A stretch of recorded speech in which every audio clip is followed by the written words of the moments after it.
ਸਤਿ ਸ਼੍ਰੀ ਅਕਾਲ। ਪੰਜਾਬ ਟੁਡੇ ਦੇ ਨਾਲ ਜੁੜੇ ਹੋ ਤੁਸੀਂ ਤੇ ਮੈਂ ਹਾਂ ਚਰਨਜੀਤ ਸਿੰਘ ਚੰਨੀ। ਕੀ ਹਾਲ ਪੰਜਾਬ ਪ੍ਰੋਗਰਾਮ ਲੈ ਕੇ ਹਾਜ਼ਰ ਹੋਏ ਹਾਂ।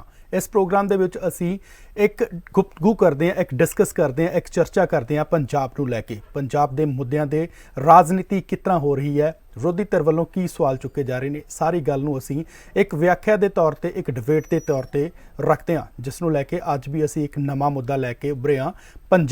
ਪੰਜਾਬ ਦੇ ਬਜਟ ਨੂੰ ਲੈ ਕੇ ਕਿ ਪੰਜਾਬ ਦੀ ਸਰਕਾਰ ਵੱਲੋਂ ਪਹਿਲਾ ਆਪਣਾ ਬਜਟ ਪੇਸ਼ ਕੀਤਾ ਗਿਆ, 2022 ਤੋਂ 2023 ਦਾ ਬਜਟ ਪੇਸ਼ ਕੀਤਾ ਗਿਆ। ਇਸ ਬਜਟ ਦੇ ਵਿੱਚ ਕੀ ਕੁਝ ਰੱਖਿਆ ਗਿਆ, ਇਹ ਸਭ ਕੁਝ ਸਾਂਝਾ ਕਰਾਂਗੇ। ਸਾਡੇ ਨਾਲ ਵੱਖੋ-ਵੱਖ ਪੈਨਲਿਸਟ ਜੁੜ ਚੁੱਕੇ ਨੇ। ਸਭ ਤੋਂ ਪਹਿਲਾਂ ਸਵਾਗਤ ਕਰਦੇ ਹਾਂ ਆਮ ਆਦਮੀ ਪਾਰਟੀ ਤੋਂ ਅਹਿਬਾਬ ਗਰੇਵਾਲ ਜੀ ਸਾਡੇ ਨਾਲ ਜੁੜੇ ਨੇ, ਤੇ ਕਾਂਗਰਸ ਤੋਂ ਗੌਰਵ ਸੰਧੂ ਜੀ ਸਾਡੇ ਨਾਲ ਜੁੜੇ ਨੇ, ਤੇ ਅਕਾਲੀ ਦਲ ਤੋਂ ਪਰਮਵੀਰ ਜੀ ਸਾਡੇ ਨਾਲ ਜੁੜੇ ਨੇ, ਤੇ ਬੀਜੇਪੀ ਤੋਂ ਸੰਜੇ ਕਪੂਰ ਜੀ ਤੇ ਬਜਟ ਐਕਸਪਰਟ ਰਾਜੀਵ ਖੋਸਲਾ ਵੀ ਸਾਡੇ ਨਾਲ ਜੁੜੇ ਨੇ। ਸਭ ਤੋਂ ਪਹਿਲਾਂ ਮੈਂ ਸੱਤਾ ਧਿਰ ਵੱਲ ਜਾਣਾ। ਅਹਿਬਾਬ ਗਰੇਵਾਲ ਜੀ, ਸਭ ਤੋਂ ਪਹਿਲਾ ਸਵਾਲ ਮੈਂ ਤੁਹਾਡੇ ਤੋਂ ਪੁੱਛ ਲੈਣਾ ਚਾਹੁੰਦਾ ਹੈ ਕਿ ਇਸ ਬਜਟ ਦੇ ਵਿੱਚ ਕੀ ਖਾਸ ਹੈ। ਜਦੋਂ ਆਮ ਆਦਮੀ ਪਾਰਟੀ ਨਵੀਂ ਉੱਭਰੀ ਸੀ, ਉਦੋਂ ਕਾਫੀ ਚਰਚਾ ਦੇ ਵਿੱਚ ਸੀ। 2022 ਦੀਆਂ ਚੋਣਾਂ ਹੋਣ, 2017 ਦੀ ਚੋਣਾਂ ਹੋਣ, ਉਦੋਂ ਕਾਫੀ ਕੁਝ ਬਜਟ ਨੂੰ ਲੈ ਕੇ ਵੀ ਗੱਲਾਂ ਰੱਖੀਆਂ ਜਾਂਦੀਆਂ ਸਨ। ਪਰੰਤੂ ਅੱਜ ਜਿਹੜਾ ਇਹ ਬਜਟ ਹੈ, ਇਸ ਦੇ ਵਿੱਚ ਕੀ ਖਾਸ ਹੈ ਪਿਛਲੀ ਸਰਕਾਰਾਂ ਤੋਂ ਇਲਾਵਾ? ਇਸ ਸਰਕਾਰ ਦੇ ਵਿੱਚ ਜੋ ਇਹ ਬਜਟ ਪਾਸ ਕੀਤਾ ਗਿਆ, ਇਸ ਦੇ ਵਿੱਚ ਕੀ ਕੁਝ ਖਾਸ ਹੈ? ਚਰਨਜੀਤ ਜੀ, ਦੇਖੋ, ਸਭ ਤੋਂ ਪਹਿਲਾਂ ਤਾਂ ਜਿਹੜਾ ਸਭ ਤੋਂ ਵੱਡਾ ਡਿਫਰੈਂਸ ਹੈ ਕਿ ਜਿਹੜੇ ਸਾਡੇ ਕੋਰ ਸੈਕਟਰ ਸੀ, ਚਾਹੇ ਉਹ ਹੈਲਥ ਹੋਵੇ, ਚਾਹੇ ਐਜੂਕੇਸ਼ਨ ਹੋਵੇ, ਚਾਹੇ ਐਗਰੀਕਲਚਰ ਹੋਵੇ, ਉਹਦੇ ਤੇ ਐਮਫੈਸਿਸ ਦਿੱਤਾ ਗਿਆ। ਐਮਫੈਸਿਸ ਕਿਸ ਤਰ੍ਹਾਂ ਦਿੱਤਾ ਗਿਆ? ਫਰਕ ਕੀ ਹੈ? ਫਰਕ ਇਸ ਤਰ੍ਹਾਂ ਕਿ ਅੱਜ ਤੱਕ ਬਜਟ ਹੁੰਦੇ ਸੀ ਜੈਨਰਿਕ, ਇੰਨੇ ਪੈਸੇ ਆਪਾਂ ਐਜੂਕੇਸ਼ਨ ਨੂੰ ਦੇਤੇ, ਇੰਨੇ ਹੈਲਥ ਨੂੰ ਦੇਤੇ। ਮੈਨੂੰ ਲੱਗਦਾ for the first time budget ਦੇ ਵਿੱਚ ਸਪੈਸੀਫਿਕ ਟਾਰਗੇਟ ਸੈੱਟ ਕੀਤੇ ਗਏ ਹੈ। ਜੇ ਮੁਹੱਲਾ ਕਲੀਨਿਕਸ ਜਾਂ ਹਸਪੀਟਲ ਬਣਾਉਣ ਦੀ ਗੱਲ ਹੈ ਤਾਂ ਲੋਕੇਸ਼ਨਸ ਦਿੱਤੀਆਂ ਗਈਆਂ ਨੇ, ਜਗ੍ਹਾਵਾਂ ਦਿੱਤੀਆਂ ਗਈਆਂ ਨੇ, ਟਾਈਮ ਫਰੇਮ ਦਿੱਤਾ ਗਿਆ ਤੇ ਫੰਡਿੰਗ ਦਿੱਤੀ ਗਈ ਹੈ। ਜੇ ਸਕੂਲਸ ਨੂੰ ਅਪਗ੍ਰੇਡ ਕਰਨ ਦੀਆਂ, ਸਕੂਲਸ ਵਧੀਆ ਕਰਨ ਦੀ ਲੋੜ ਹੈ ਤਾਂ ਉਹਦੇ ਲਈ ਵੀ ਅਸੀਂ ਸਪੈਸੀਫਿਕ ਟਾਰਗੇਟਸ ਦਿੱਤੇ ਨੇ। ਐਗਰੀਕਲਚਰ ਨੂੰ ਵਧਾਵਾ ਦੇਣ ਲਈ, ਡਾਇਵਰਸਿਫਿਕੇਸ਼ਨ ਲਈ, ਜਿਹਦੇ ਤੇ ਇਕੱਲਾ ਲਿਪ ਸਰਵਿਸ ਨਹੀਂ, ਪਰ ਲਗਭਗ ਜਿਸ ਤਰ੍ਹਾਂ ਆਪਾਂ ਨੂੰ ਇੱਕ ਪੰਜਾਬ 'ਚ ਐਗਰੋ ਬੇਸਡ ਇੰਡਸਟਰੀ ਦੀ ਲੋੜ ਹੈ, ਤੇ ਇੰਡਸਟਰੀ ਤੇ ਐਗਰੀਕਲਚਰ ਨੂੰ ਆਪਸ 'ਚ ਜੋੜਿਆ ਗਿਆ ਤੇ ਜੋੜਨ ਦੀ ਕੋਸ਼ਿਸ਼ ਅਸੀਂ ਕਰ ਰਹੇ ਹਾਂ ਕਿ ਤਾਂ ਕਿ ਦੋਵੇਂ ਹੈਂਡ ਇਨ ਹੈਂਡ ਚੱਲਣ। ਮੋਰ ਇੰਪੋਰਟੈਂਟਲੀ, ਜਿਹੜਾ ਪੰਜਾਬ ਦੇ ਵਿੱਚ ਸੋਸ਼ਲ ਈਵਲ, ਡਰੱਗਸ ਦਾ ਤੇ ਜਿਹੜੀ ਬੇਰੁਜ਼ਗਾਰੀ ਦੀ ਪ੍ਰੋਬਲਮ ਹੈ, ਉਹ ਯੂਥ ਦੇ ਲਈ ਸਪੈਸੀਫਿਕਲੀ ਇੱਕ ਅੱਡ ਸੈਕਸ਼ਨ ਬਜਟ ਦਾ ਰੱਖਿਆ ਗਿਆ ਤਾਂ ਕਿ ਯੂਥ ਨੂੰ ਵੋਕੇਸ਼ਨਲ ਟ੍ਰੇਨਿੰਗ ਦੇ ਕੇ ਇੰਪਲੋਏਬਿਲਟੀ ਵੱਲ ਤੋਰਿਆ ਜਾਵੇ। ਤੇ ਸਾਡਾ ਬੇਸਿਕ ਫੋਕਸ ਇਹ ਹੈ ਸਰ ਕਿ ਜਿਹੜੀ ਐਜੂਕੇਸ਼ਨ ਹੈ, ਦੇਖੋ ਹੈਲਥ ਤਾਂ ਯੂਨੀਵਰਸਲ ਹੋਣੀ ਹੀ ਚਾਹੀਦੀ ਹੈ, ਉਹ ਅਸੀਂ ਕਰਾਂਗੇ। ਜਿਹੜੀ ਐਜੂਕੇਸ਼ਨ ਹੈ, ਅਸੀਂ ਉਸ ਐਜੂਕੇਸ਼ਨ ਨੂੰ ਇੰਪਲੋਇਮੈਂਟ ਨਾਲ ਜੋੜ ਰਹੇ ਹਾਂ। ਜਿਸ ਤਰ੍ਹਾਂ ਮੋਰ ਪ੍ਰੋਬਬਲੀ ਜਰਮਨੀ ਦਾ ਮਾਡਲ ਹੁੰਦਾ, ਜਿੱਥੇ ਇੰਡਸਟਰੀ ਨੂੰ ਪਹਿਲਾਂ ਪੁੱਛ ਲਿਆ ਜਾਂਦਾ ਕਿ ਤੁਹਾਨੂੰ ਕਿਸ ਤਰ੍ਹਾਂ ਦੇ ਟ੍ਰੇਨਡ ਬੱਚੇ ਚਾਹੀਦੇ ਨੇ, ਤੇ ਬੱਚੇ ਦੀ ਪ੍ਰਤਿਭਾ ਅਨੁਸਾਰ ਉਹਨੂੰ ਸਕੂਲ ਤੋਂ ਹੀ ਤਿਆਰ ਕੀਤਾ ਜਾਂਦਾ ਤਾਂ ਕਿ ਉਹ ਆਪਣੀ ਲਾਈਨ 'ਚ ਹੀ ਅੱਗੇ ਕੁਆਲੀਫਾਈ ਕਰੇ। ਸੋ ਮੇਰਾ ਮੰਨਣਾ ਇਹ ਹੈ ਕਿ ਪਹਿਲੀ ਵਾਰੀ ਟਾਰਗੇਟ ਸਪੈਸੀਫਿਕ ਬਜਟ ਆਇਆ ਤੇ ਜਿਹੜੇ ਸਾਡੇ ਕੋਰ ਕੰਪੀਟੈਂਸੀ ਹੈਲਥ ਐਜੂਕੇਸ਼ਨ, ਉਹਦੇ ਤੇ ਫੋਕਸ ਹੈ। ਇਹਦੇ ਨਾਲ ਇੰਡਸਟਰੀ ਤੇ ਐਗਰੀਕਲਚਰ ਨੂੰ ਬੜਾਵਾ ਦੇਣ ਲਈ, ਇੱਕ ਪੁਸ਼ ਦੇਣ ਲਈ ਅਸੀਂ ਉਹਦੀ ਤਿਆਰੀ ਕੀਤੀ ਹੈ। ਐਂਡ ਜਦੋਂ ਬਜਟ ਆਉਂਦਾ ਤਾਂ ਫਿਰ ਰਿਸੀਟਸ ਦੀ ਵੀ ਲੋੜ ਹੁੰਦੀ ਹੈ ਕਿ ਪੈਸੇ ਆਉਣਗੇ ਕਿੱਥੋਂ। ਉਹਦੇ ਲਈ ਇੱਕ ਤਾਂ ਜਿਹੜੀ ਲਾਰਜ ਸਕੇਲ ਟੈਕਸ ਦੀ ਚੋਰੀ ਹੈ, ਉਹਨੂੰ ਰੋਕਣ ਦੀ ਤਿਆਰੀ ਹੈ ਜੀ। ਸੈਕੰਡਲੀ, ਬੜੀ ਜਲਦ ਇੱਕ ਅਰਬਨ ਪਲੈਨਿੰਗ ਪਾਲਿਸੀ ਆਏਗੀ ਜਿਹੜੀ ਸਭ ਤੋਂ ਵੱਡਾ ਆਮਦਨ ਦਾ ਜ਼ਰੀਆ ਹੈ। ਤੇ ਇੱਕ ਮੈਂ ਥੋੜੀ ਜਿਹੀ ਜਾਣਕਾਰੀ ਲਈ ਸਭ ਦੇ ਦੱਸ ਦੇਵਾਂ ਕਿ ਜਿੱਦਣ ਦੀ ਆਮ ਆਦਮੀ ਪਾਰਟੀ ਸਰਕਾਰ ਬਣੀ ਹੈ, ਐਵਰੇਜ 30 ਤੋਂ 35% ਹਰ ਮਹਿਕਮੇ ਦੀ ਰੈਵਨਿਊ ਵਧੀ ਹੈ। ਸੋ ਅਸੀਂ ਨਾ ਸਿਰਫ ਬਜਟ 'ਚ ਕੀਤੇ ਪ੍ਰੋਮਿਸਿਸ ਪੂਰੇ ਕਰਾਂਗੇ, ਟਾਈਮ ਫਰੇਮ ਦੇ ਵਿੱਚ ਕਰਾਂਗੇ, ਤੇ ਉਹਦੇ ਲਈ ਪੈਸੇ ਵੀ ਕੀਤੇ, ਤੇ ਅਸੀਂ ਇਹਨੂੰ ਟਰਾਂਸਪੇਰੈਂਟ ਮੈਨੇਜ ਕਰਨ ਦੀ ਭਰਪੂਰ ਕੋਸ਼ਿਸ਼ ਕਰਾਂਗੇ ਤੇ ਆਮ ਸ਼ੋਰ ਕਾਮਯਾਬੀ ਹੋਵਾਂਗੇ। ਪਰ ਅਹਿਬਾਬ ਗਰੇਵਾਲ ਜੀ, ਸਵਾਲ ਇਹ ਵੀ ਖੜਾ ਹੁੰਦਾ ਹੈ ਕਿ ਜਿਹੜਾ ਤੁਸੀਂ ਕਹਿ ਰਹੇ ਹੋ ਕਿ ਅਸੀਂ ਪੈਸਾ ਇੱਥੋਂ ਇਕੱਠਾ ਕਰਾਂਗੇ, ਸਭ ਤੋਂ ਵੱਡੀ ਜਿਹੜੀ ਸ਼ਰਾਬ ਦੀ ਐਕਸਾਈਜ਼ ਪਾਲਿਸੀ ਤੁਸੀਂ ਬਣਾ ਗਈ ਸੀ, ਉਸ ਦੇ ਉੱਤੇ ਕਿਤੇ ਨਾ ਕਿਤੇ ਹਾਈ ਕੋਰਟ ਵੱਲੋਂ ਰੋਕ ਲਗਾ ਦਿੱਤੀ ਗਈ। ਉੱਥੋਂ ਜਿਹੜਾ ਪੈਸਾ ਹੈ ਉਹ ਤਾਂ ਕੱਟ ਹੋ ਗਿਆ। ਪਹਿਲਾ ਕਦਮ ਪੁੱਟਿਆ ਸੀ ਪੈਸੇ ਨੂੰ ਲੈ ਕੇ, ਉਹੀ ਨਹੀਂ ਤੁਹਾਡੇ ਤੋਂ ਪੁੱਟਿਆ ਗਿਆ, ਉਸ ਦੇ ਵਿੱਚ ਹੀ ਫਸ ਗਈ ਆਮ ਆਦਮੀ ਪਾਰਟੀ ਤਾਂ। ਨਹੀਂ ਚਰਨਜੀਤ ਜੀ, ਹਾਈ ਕੋਰਟ ਤੋਂ ਜਿਹੜੀ ਪਾਲਿਸੀ ਤੇ ਰੋਕ ਲੱਗੀ ਹੈ, ਉੱਥੇ ਇੱਕ ਡਾਇਲੌਗ ਚੱਲ ਰਿਹਾ ਹੈ। ਜਿਹੜੇ ਵਪਾਰੀ ਨੇ ਉਹਨਾਂ ਨਾਲ ਡਾਇਲੌਗ ਚੱਲ ਰਿਹਾ। ਦੇਰ ਵਾਜ਼ ਅ ਡਿਸਕ੍ਰਿਪੈਂਸੀ ਆਪਸ 'ਚ, ਜੋ ਅਸੀਂ ਕਹਿ ਰਹੇ ਸੀ ਤੇ ਜੋ ਉਹ ਕਹਿ ਰਹੇ ਸੀ, ਉਹਦੇ ਵਿੱਚ ਇੱਕ ਡਿਸਕ੍ਰਿਪੈਂਸੀ ਆ ਰਹੀ ਸੀਗੀ, ਤੇ ਮਾਣਯੋਗ ਹਾਈ ਕੋਰਟ ਨੇ ਜ਼ਰੂਰ ਸਟੈਪ ਇਨ ਕੀਤਾ, ਪਰ ਉਹਦੇ ਨਾਲ ਡਾਇਲੌਗ ਵੀ ਚੱਲ ਰਿਹਾ। ਤੇ ਇੱਕ ਗੱਲ ਮੈਂ ਦੱਸਣੀ ਚਾਹੂੰਗਾ ਕਿ ਹਾਂ, ਆਪਾਂ ਜ਼ਰੂਰ ਸੋਚਦੇ ਹਾਂ ਕਿ ਐਕਸਾਈਜ਼ ਰੈਵਨਿਊ ਬਹੁਤ ਵੱਡਾ ਹਿੱਸਾ ਹੁੰਦਾ, ਬਟ ਅਸੀਂ ਜਿਹੜੀ ਐਕਸਾਈਜ਼ ਤੇ ਨਹੀਂ ਕਹਿੰਦਾ ਕਿ ਐਕਸਾਈਜ਼ ਤੋਂ ਪੈਸੇ ਨਹੀਂ ਆਉਣਗੇ। ਐਕਸਾਈਜ਼ ਪਾਲਿਸੀ ਤਾਂ ਆਊਗੀ ਸਰ, ਅੱਜ ਨਹੀਂ 5 ਦਿਨਾਂ ਨਾਲ ਆਜੂ, 10 ਦਿਨਾਂ ਨਾਲ ਆਜੂ, ਬਟ ਉਹਦੇ ਨਾਲ ਜਿਹੜੇ ਹੋਰ ਰੈਵਨਿਊਜ਼ ਨੇ, ਚਾਹੇ ਉਹ ਹੋਵੇ ਕੀ ਕਹਿੰਦੇ ਆ ਪਬਲਿਕ ਇੰਫਰਾਸਟਰਕਚਰ ਐਮਸੀਜ਼ ਤੋਂ ਆਮਦਨ ਹੋਵੇ, ਚਾਹੇ ਉਹ ਆਮਦਨ ਹੋਵੇ ਰੇਤੇ ਚੋਂ, ਜੋ ਕਿ 31 ਮਾਰਚ ਤੋਂ ਬਾਅਦ ਸਾਡੀ ਪਾਲਿਸੀ ਚੇਂਜ ਹੋਣੀ ਹੈ, ਚਾਹੇ ਉਹ ਆਮਦਨ ਹੋਵੇ ਐਗਰੋ ਬੇਸਡ ਇੰਡਸਟਰੀ ਤੇ ਜਿਹੜੀਆਂ ਕਾਰਪੋਰੇਸ਼ਨ ਸਰਕਾਰ ਦੀਆਂ ਬਣੀਆਂ ਸੀਗੀਆਂ, ਜਿਹੜੀਆਂ ਘਾਟੇ 'ਚ ਜਾ ਰਹੀਆਂ ਸੀਗੀਆਂ, ਤੇ ਮੋਰ ਸਪੈਸੀਫਿਕਲੀ ਜਿਹੜੀ ਟੈਕਸ ਦੀ ਲਾਰਜ ਸਕੇਲ ਚੋਰੀ ਹੈ ਉਹਨੂੰ ਰੋਕਣ ਨਾਲ। ਸੋ ਇੱਕ ਹੋਲਿਸਟਿਕ ਅਪਰੋਚ ਹੈ, ਐਕਸਾਈਜ਼ ਜ਼ਰੂਰ ਉਹਦਾ ਇੱਕ ਹਿੱਸਾ ਹੈ, and I am very sure ਅਗਲੇ ਆਉਣ ਵਾਲੇ ਹਫ਼ਤੇ ਦੇ ਵਿੱਚ ਐਕਸਾਈਜ਼ ਪਾਲਿਸੀ ਵੀ ਕਲੀਅਰ ਹੋ ਜਾਏਗੀ। ਠੀਕ ਹੈ, ਗੌਰਵ ਸੰਧੂ ਜੀ ਵੱਲ ਚੱਲਦੇ ਹਾਂ। ਗੌਰਵ ਸੰਧੂ ਜੀ, ਪ੍ਰਤਾਪ ਸਿੰਘ ਬਾਜਵਾ ਤੇ ਅਮਰਿੰਦਰ ਸਿੰਘ ਰਾਜਾ ਵੜਿੰਗ ਕਹਿੰਦੇ ਨੇ ਕਿ ਜਿਹੜਾ ਇਹ ਬਜਟ ਪੇਸ਼ ਹੋਇਆ ਇਹ ਕਿਤੇ ਨਾ ਕਿਤੇ ਦਿੱਲੀ ਤੋਂ ਬਣ ਕੇ ਆਇਆ। ਸਵਾਲ ਮੇਰਾ ਤੁਹਾਨੂੰ ਇਹ ਵੀ ਹੋ ਜਾਂਦਾ ਹੈ ਕਿ ਜੇਕਰ ਆਮ ਆਦਮੀ ਪਾਰਟੀ ਦਿੱਲੀ ਤੋਂ ਚੱਲਦੀ ਹੈ ਤੇ ਕਾਂਗਰਸ ਕਿਹੜਾ ਪੰਜਾਬ ਤੋਂ ਚੱਲਦੀ ਸੀ, ਤੇ ਤੁਸੀਂ ਇਸ ਮੁੱਦੇ ਨੂੰ ਕਿਉਂ ਉਭਾਰ ਰਹੇ ਹੋ? ਕੀ ਕਾਰਨ ਹੈ ਕਿ ਤੁਸੀਂ ਦਿੱਲੀ ਦਾ ਬਜਟ ਕਹਿ ਕੇ ਇਸ ਨੂੰ ਕਾਫੀ ਜ਼ਿਆਦਾ ਸਿਆਸੀ ਹਵਾ ਦੇ ਰਹੇ ਹੋ? ਚਰਨਜੀਤ ਜੀ, ਮੈਂ ਤੁਹਾਡੀ ਗੱਲ ਨਾਲ ਚਲੋ ਸਹਿਮਤ ਹਾਂ। ਸਾਡੀ ਪਾਰਟੀ ਦਿੱਲੀ ਤੋਂ ਚੱਲਦੀ ਹੈ, ਪਰ ਸਾਡੀ ਪਾਰਟੀ ਸਿਰਫ ਪੋਲੀਟੀਕਲ ਜਿਹੜਾ ਆਪਣਾ ਉਹਦੇ ਵਿੱਚ ਦਿੱਲੀ ਤੋਂ ਚੱਲਦੀ ਹੈ, ਨਾ ਕਿ ਪੰਜਾਬ ਦੇ ਮਸਲਿਆਂ ਦੇ ਵਿੱਚ। ਕਦੀ ਇਸ ਤਰ੍ਹਾਂ ਨਹੀਂ ਹੋਇਆ ਕਿ ਸਾਡੀ ਦਿੱਲੀ ਦੀ ਲੀਡਰਸ਼ਿਪ ਨੇ ਪੰਜਾਬ ਦੇ ਬਜਟ 'ਚ ਇੰਟਰਫੇਅਰ ਕੀਤਾ ਹੋਏ। ਜੇ ਪੰਜਾਬ ਦੇ ਜਿਹੜੇ ਮਸਲੇ ਨੇ ਉਹਨਾਂ 'ਚ ਇੰਟਰਫੇਅਰ ਕੀਤਾ ਹੋਵੇ, ਵਿਦਿਨ ਪਾਰਟੀ ਜ਼ਰੂਰ ਉਹ ਇੰਟਰਫੇਅਰ ਕਰਦੇ ਆ, ਠੀਕ ਹੈ, ਹੱਕ ਹੈ, ਕਿਉਂਕਿ ਸਾਡੀ ਨੈਸ਼ਨਲ ਪਾਰਟੀ ਹੈ। ਸਾਡੇ ਜਿਹੜੇ ਨੈਸ਼ਨਲ ਲੀਡਰ ਨੇ, ਚਾਹੇ ਰਾਹੁਲ ਜੀ, ਸੋਨੀਆ ਗਾਂਧੀ ਜੀ ਨੇ, ਉਹ ਇੰਟਰਵੀਨ ਕਰਦੇ ਨੇ ਸਿਰਫ ਪੋਲੀਟੀਕਲ ਮਸਲਿਆਂ ਦੇ ਵਿੱਚ। ਇਹ ਜਿਹੜਾ ਬਜਟ ਹੈ ਇਹ ਸਿੱਧਾ ਆਪਾਂ ਨੂੰ ਤਾਂ ਪਤਾ ਲੱਗਦਾ ਦਿੱਲੀ ਤੋਂ ਬਣ ਕੇ ਆਇਆ ਹੈ। ਮੈਂ ਗਰੇਵਾਲ ਸਾਹਿਬ ਨੂੰ ਪੁੱਛਣਾ ਚਾਹੁੰਦਾ, ਜਿਹੜਾ ਰਾਜਸਥਾਨ ਫੀਡਰ ਦਾ ਪਾਣੀ ਇੱਥੋਂ ਪੰਜਾਬ ਤੋਂ ਜਾ ਰਿਹਾ ਰਾਜਸਥਾਨ ਨੂੰ, ਉਹਦੇ ਲਈ ਲਾਈਨਿੰਗ ਲਈ 780 ਕਰੋੜ ਰੁਪਏ ਸਪੈਸ਼ਲ ਬਜਟ ਦੇ ਵਿੱਚ ਰੱਖੇ ਨੇ। ਜੇ ਇਹ ਪੰਜਾਬ ਦੇ ਲੋਕਾਂ ਦਾ ਪੈਸਾ ਜਿਹੜਾ ਉਹ ਅਸੀਂ ਉਸ ਨਹਿਰ ਨੂੰ ਪੱਕੀ ਕਰਕੇ ਤੇ ਰਾਜਸਥਾਨ ਨੂੰ ਪਹਿਲਾਂ ਹੀ ਮੁਫਤ ਪਾਣੀ ਜਾ ਰਿਹਾ ਹੈ, ਤੇ ਹੁਣ ਇਹ ਸਰਕਾਰ ਕੀ ਕਰ ਰਹੀ ਹੈ? ਕਿਉਂਕਿ ਕੇਜਰੀਵਾਲ ਸਾਹਿਬ ਦਾ ਹੁਣ ਸੁਪਨਾ ਹੋ ਗਿਆ ਵੀ ਮੈਂ PM ਬਣਾ। ਚਾਹੇ ਇਹਨਾਂ ਦੀ ਸੀਟ ਜਿਹੜੀ ਇੱਕ ਹੈਗੀ ਸੀ ਉਹ ਵੀ ਖੁੱਸ ਗਈ ਇਹਨਾਂ ਤੋਂ, ਉੱਥੇ ਇਹਨਾਂ ਦਾ ਮਤਲਬ 0 ਫਿਗਰ ਸੀਟਸ ਨੇ, ਪਰ ਜਿਹੜਾ ਇੱਕ ਲਾਲਸਾ ਹੁੰਦੀ ਹੈ ਨਾ ਉਹਦੇ ਵੀ ਮੈਂ ਸਾਡੀ ਆਪਣਾ ਦਿੱਲੀ 'ਚ ਬਣ ਗਈ, ਪੰਜਾਬ 'ਚ ਵੀ ਬਣ ਗਈ, ਹੁਣ ਹਿਮਾਚਲ ਹਰਿਆਣੇ 'ਚ ਵੀ ਰੌਲਾ ਪਾ ਰਹੇ ਨੇ। ਹੁਣ ਕੇਜਰੀਵਾਲ ਸਾਹਿਬ ਨੂੰ ਐਂ ਲੱਗਣ ਲੱਗ ਗਿਆ ਵੀ ਮੈਂ PM ਦੀ ਕੁਰਸੀ ਦੇ ਨੇੜੇ ਪਹੁੰਚਾਂ। ਸੋ ਪੰਜਾਬ ਦੇ ਹੱਕਾਂ ਲਈ ਕਦੀ ਵੀ ਉਹ ਉਪਰਾਲਾ ਨਹੀਂ ਕਰਨਗੇ, ਕਿਉਂਕਿ ਪੰਜਾਬ ਦੀਆਂ ਤਾਂ ਸਾਰੀਆਂ 13 ਸੀਟਾਂ ਨੇ ਲੋਕ ਸਭਾ ਦੀਆਂ, ਤੇ ਜਿਹੜੀ ਸਾਡੀ ਪੰਜਾਬ ਦੀ ਸਰਕਾਰ ਹੈ, ਲੀਡਰਸ਼ਿਪ ਹੈ, ਉਹ ਆਪਾਂ ਦੇਖ ਹੀ ਚੁੱਕੇ ਹਾਂ ਵੀ ਕਿੰਨਾ ਕੁ ਬੋਲਦੀ ਹੈ। ਤੁਸੀਂ ਇੱਥੋਂ ਦੇਖ ਲਿਆ ਹੋਣਾ ਵੀ ਸਾਡੇ ਜਿਹੜੇ ਸਪੀਕਰ ਸਾਹਿਬ ਨੇ, ਸੰਧਵਾ ਸਾਹਿਬ, ਉਹਨਾਂ ਨੂੰ ਸਾਰੇ MLA ਦੀ ਇਹਨਾਂ ਦੀ ਕਾਬਲੀਅਤ ਦਾ ਪਤਾ ਹੈ ਵੀ ਉਹ ਕਿੰਨਾ ਕੁ ਵਿਧਾਨ ਸਭਾ ਦੇ ਵਿੱਚ ਬੋਲ ਸਕਦੇ ਨੇ। ਉਹ ਉਹਨਾਂ ਨੂੰ ਪਹਿਲਾਂ ਹੀ ਚੁੱਪ ਕਰਕੇ ਬਿਠਾ ਦਿੰਦੇ ਸੀ, ਅੱਧਾ ਕੁ ਮਿੰਟ ਬੋਲਣ ਦਿੰਦੇ ਸੀ। ਕੁਛ ਨੇ ਤਾਂ ਸਿਰਫ ਕੁਐਸਚਨ ਨੰਬਰ ਹੀ ਦੱਸੇ ਨੇ, ਕੋਈ ਕਹਿੰਦਾ ਸੀ 310 ਨੰਬਰ ਕੁਐਸਚਨ ਜੀ, ਜਦੋਂ ਉਹਨਾਂ ਨੂੰ ਪੁੱਛਿਆ ਜਾਂਦਾ। ਚਲੋ ਮੁੱਦੇ 'ਤੇ ਆਈਏ ਗੌਰਵ ਸੰਧੂ ਜੀ, ਮੁੱਦੇ 'ਤੇ ਆਈਏ। ਮੈਂ ਪੁੱਛਣਾ ਚਾਹੁੰਦਾ ਕਿ ਜਿਹੜਾ ਇਹ ਬਜਟ ਹੈ, ਤੁਸੀਂ ਦਿੱਲੀ ਤੋਂ ਕਹਿ ਰਹੇ ਹੋ ਬਜਟ ਬਣ ਕੇ ਆਇਆ, ਕੀ ਕਮੀਆਂ ਲੱਗ ਰਹੀਆਂ ਤੁਹਾਨੂੰ ਇਸ 'ਚ? ਸਭ ਤੋਂ ਪਹਿਲੀ ਕਮੀ ਹੈ ਜਿਹੜਾ 780 ਕਰੋੜ ਪੰਜਾਬ ਦੇ ਲੋਕਾਂ ਦਾ ਪੈਸਾ ਹੈ, ਜਿਹੜਾ ਰਾਜਸਥਾਨ ਫੀਡਰ ਨੂੰ ਫ੍ਰੀ ਪਾਣੀ ਜਾ ਰਿਹਾ ਮੁਫਤ ਦਾ, ਉਹਨੂੰ ਪੱਕਾ ਕਰਨਾ। ਇੱਕ ਤਾਂ ਮੁਫਤ ਪਾਣੀ ਦਿੱਤਾ ਜਾ ਰਿਹਾ, ਉਹ ਪੁਰਾਣੀਆਂ ਸਰਕਾਰਾਂ ਵੱਲੋਂ ਦਿੱਤਾ ਜਾ ਰਿਹਾ, ਠੀਕ ਹੈ। ਉਦੋਂ ਜਦੋਂ ਐਗਰੀਮੈਂਟ ਹੋਏ ਹੋਣੇ ਆ ਉਦੋਂ ਪੰਜਾਬ 'ਚ ਸਰਪਲਸ ਪਾਣੀ ਸੀਗਾ, ਠੀਕ ਹੈ। ਹੁਣ ਇਹ ਸਰਕਾਰ ਜਿਹੜੀ ਰੌਲਾ ਪਾਉਂਦੀ ਸੀ ਮੁਫਤ ਪਾਣੀ ਦਾ ਜਾਂ ਪੰਜਾਬ ਦੇ ਮਸਲਿਆਂ ਦਾ, ਪੰਜਾਬ ਦੇ ਹੱਕਾਂ ਦੀ, ਜਿਹੜਾ ਇਹ ਪੂਰਾ ਪ੍ਰੀ ਇਲੈਕਸ਼ਨ ਤੋਂ ਪਹਿਲਾਂ ਹਰ ਸਟੇਜ ਤੇ ਬੋਲਦੇ ਸੀ ਅਸੀਂ ਪੰਜਾਬ ਦੇ ਫੈਸਲੇ ਪੰਜਾਬ 'ਚ ਲਵਾਂਗੇ, ਪੰਜਾਬ ਦੇ ਹੱਕਾਂ ਲਈ ਲੜਾਂਗੇ। ਜਾ ਕੇ ਕਲਾਂ ਸ਼ਹੀਦ ਭਗਤ ਸਿੰਘ ਦੀ ਧਰਤੀ ਤੋਂ ਚੱਕੀ, ਭਗਵੰਤ ਮਾਨ ਜੀ ਲੋਕਾਂ ਨੂੰ ਇਹ ਦਿਖਾਉਣ ਲਈ ਪੰਜਾਬ ਦਿਆਂ ਨੂੰ ਅਸੀਂ CM ਬਣਾਇਆ, ਐਡਾ ਵੱਡਾ ਮੈਡਲ।